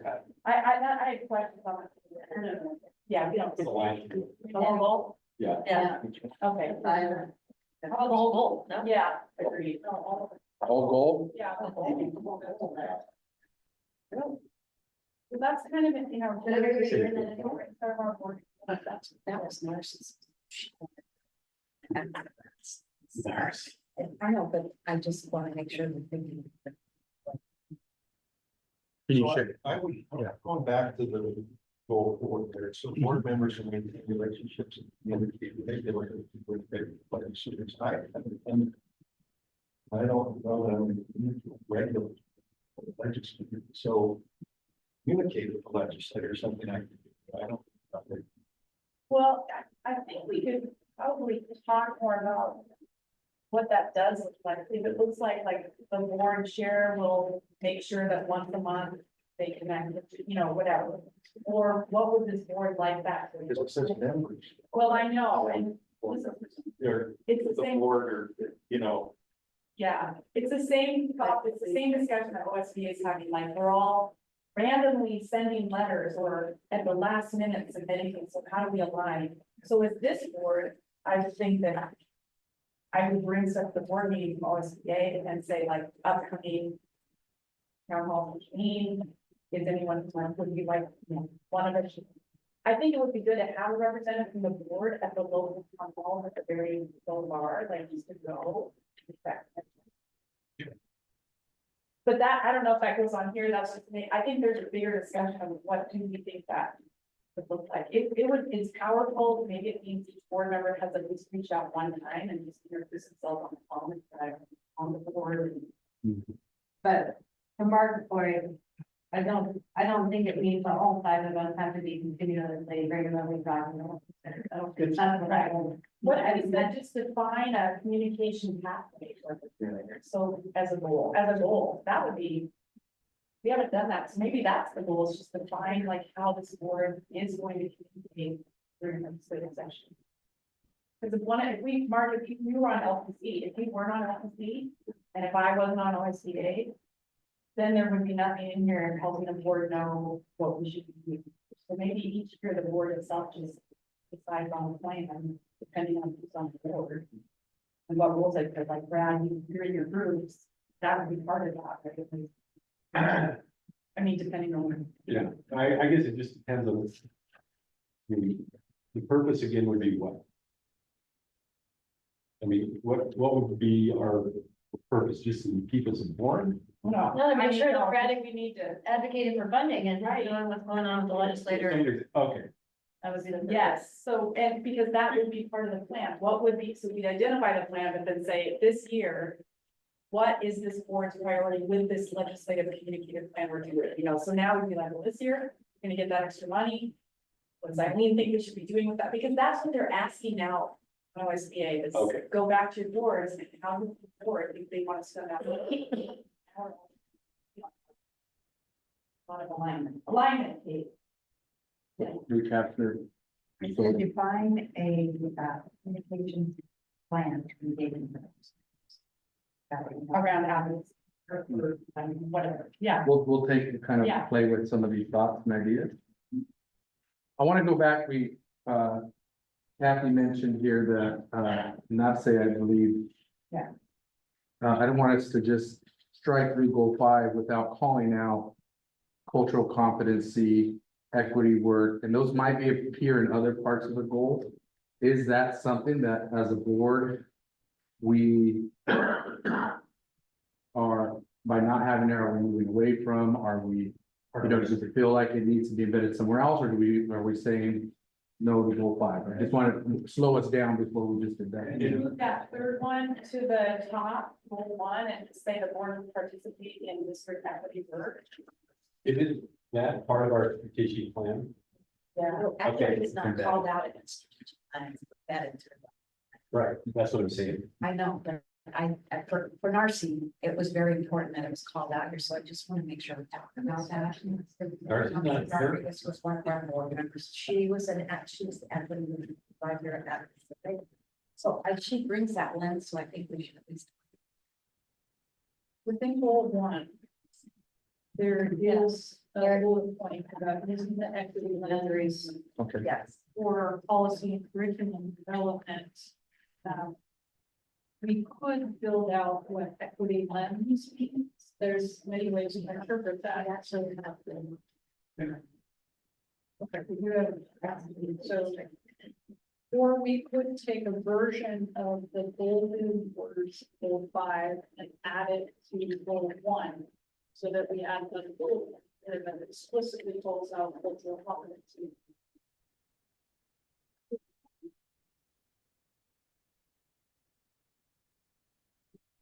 Sure. I think one of the things that Nancy was really concerned about is that when we had budget issues, et cetera, that we used it, we made the decision to put it in that process. And, you know, she really was a really good advocate on our board because she put on a lens that I really respected that, and I think that's important. And considering that, you know, 150% of our community individuals, so I think we, you know, the way you words, yeah. All right, so as I mentioned, this activity was just about mostly getting your feedback. We knew it would be some heavy, deep discussions around these goals, so we're gonna take these conversations again, make some edits, bring it back to you for further discussion and final speak. All right, cool. I'm out. I'm handing it over. I'm not sure. I'm not sure. I don't have a fancy video for this or anything, but I am turning it over to Suzanne. Thank you. Thank you. Yeah. No, where's your mic? There's no mic drop. Oh, pin drop. Here we go. Right. Marker. I think he was a little too enthusiastic. Yeah, thank you. Thank you for walking us through all of this. So I have 15 minutes for about 2 hours of content. So I'm gonna very rapidly adjust the plan here. What we had wanted to do this afternoon was spend some time talking about superintendent goals. Talking about some updates to the strategic plan that are coming. And then spend a little bit of time talking about a monitoring schedule associated with the strategic plan and some key academic achievement indicators. And then finally wrap up with an engagement conversation, 15 minutes, ready, go. So here's what I propose. I shared with all of you this document right here. It's an early action plan for me. These are goals that I've set out for myself to accomplish in the first several months of my superintendency. I want to publicly thank my cabinet colleagues for giving me feedback around these goals, sharing their thinking about that. What I need from the school board in relationship to these goals are your thoughts. So if you see something that is significant missing from this document in terms of what I should be accomplishing in the first few months, I need to know that. We don't need to spend time on this now. What I'm going to recommend we do is that at your convenience, spend a little bit of time reading through this, forward your comments directly to me or to board leadership.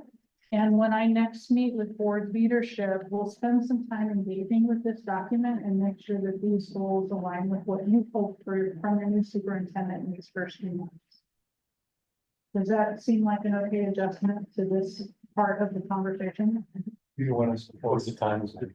Beg your pardon? Who do you want us to forward the comments to? You can either send them directly to me or to board leadership, and then when I meet with board leadership next time, we go through this and make sure this aligns with what you hope. When is that?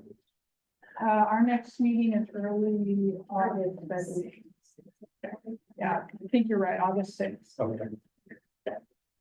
So we'll need feedback by then. Okay. Thank you for that adjustment. Look at how rapidly we're going through this. Okay, key academic achievement indicators.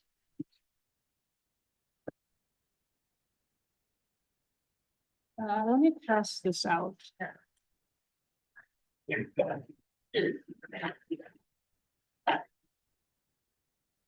So these, key academic achievement indicators, if you went through the budget book, you saw these if you found the budget book.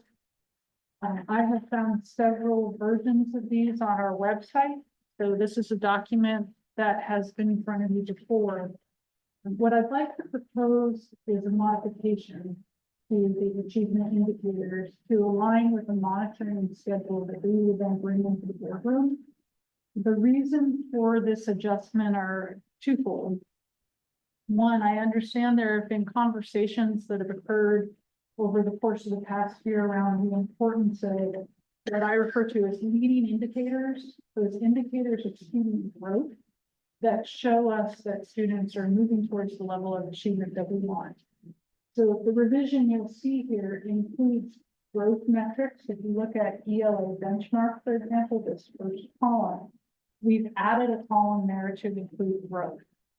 So not only are we reporting benchmark outcomes, but the growth of students within each grade band as well.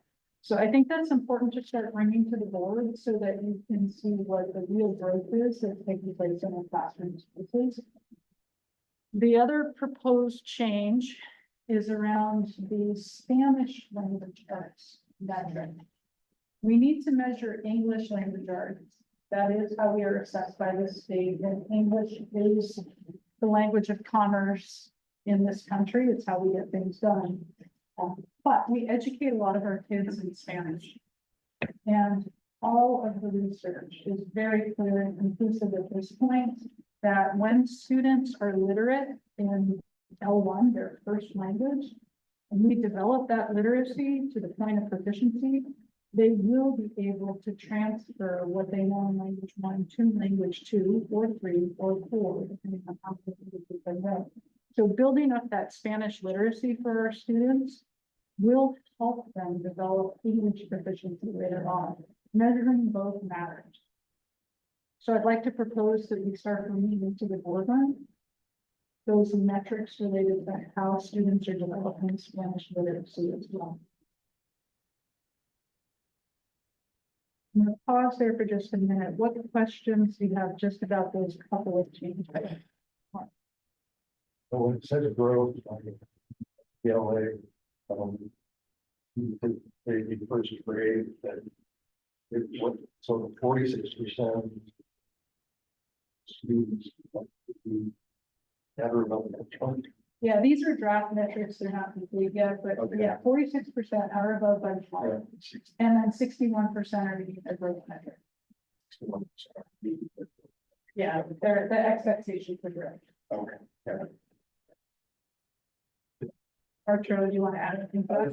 If you recall, we started to do that this year where we brought to you the achievement data, we really, and class and max provides wonderful growth data. So we started it, but now to be able to really now add it to this piece, I think is going to be really powerful. Okay. Along with the Spanish language development, we saw some excellent growth that our benchmark assessment new tools tell us.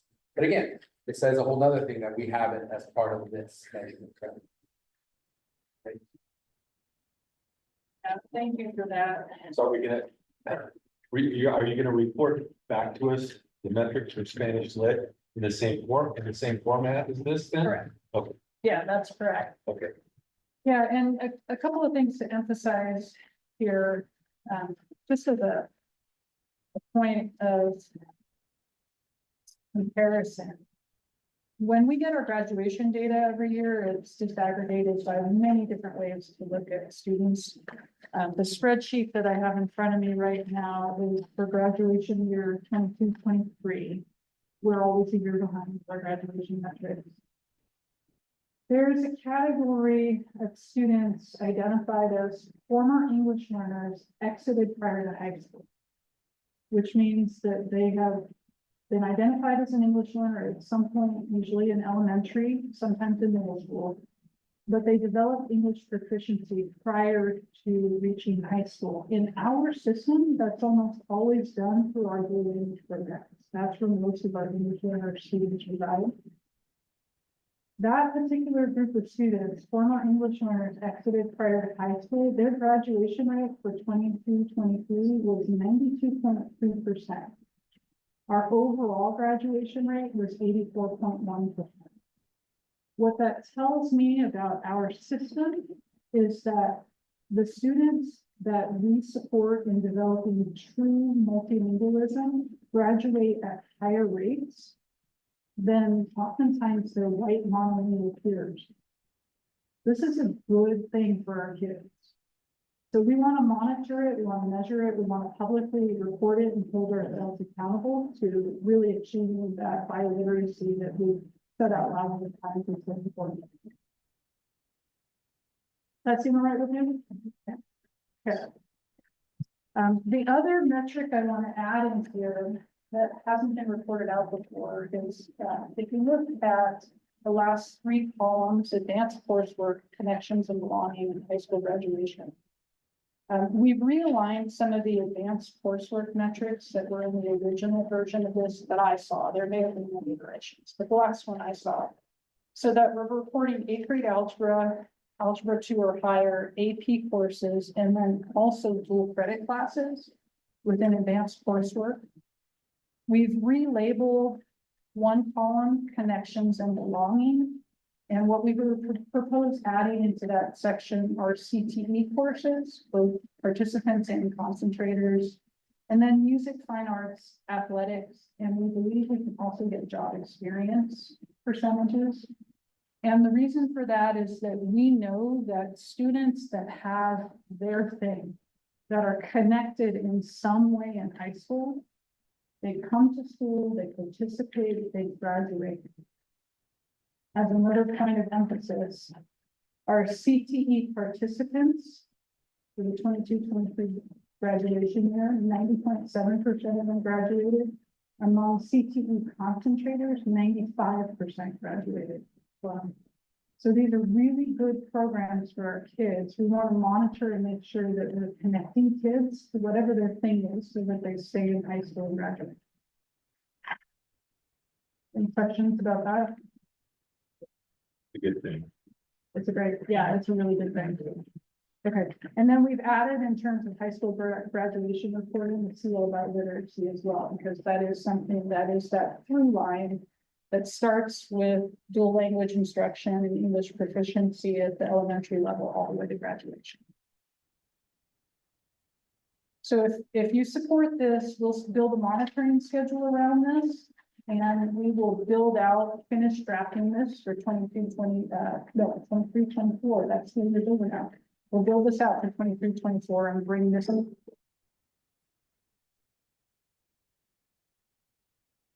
Okay, hearing no objections and seeing that I have 10 minutes.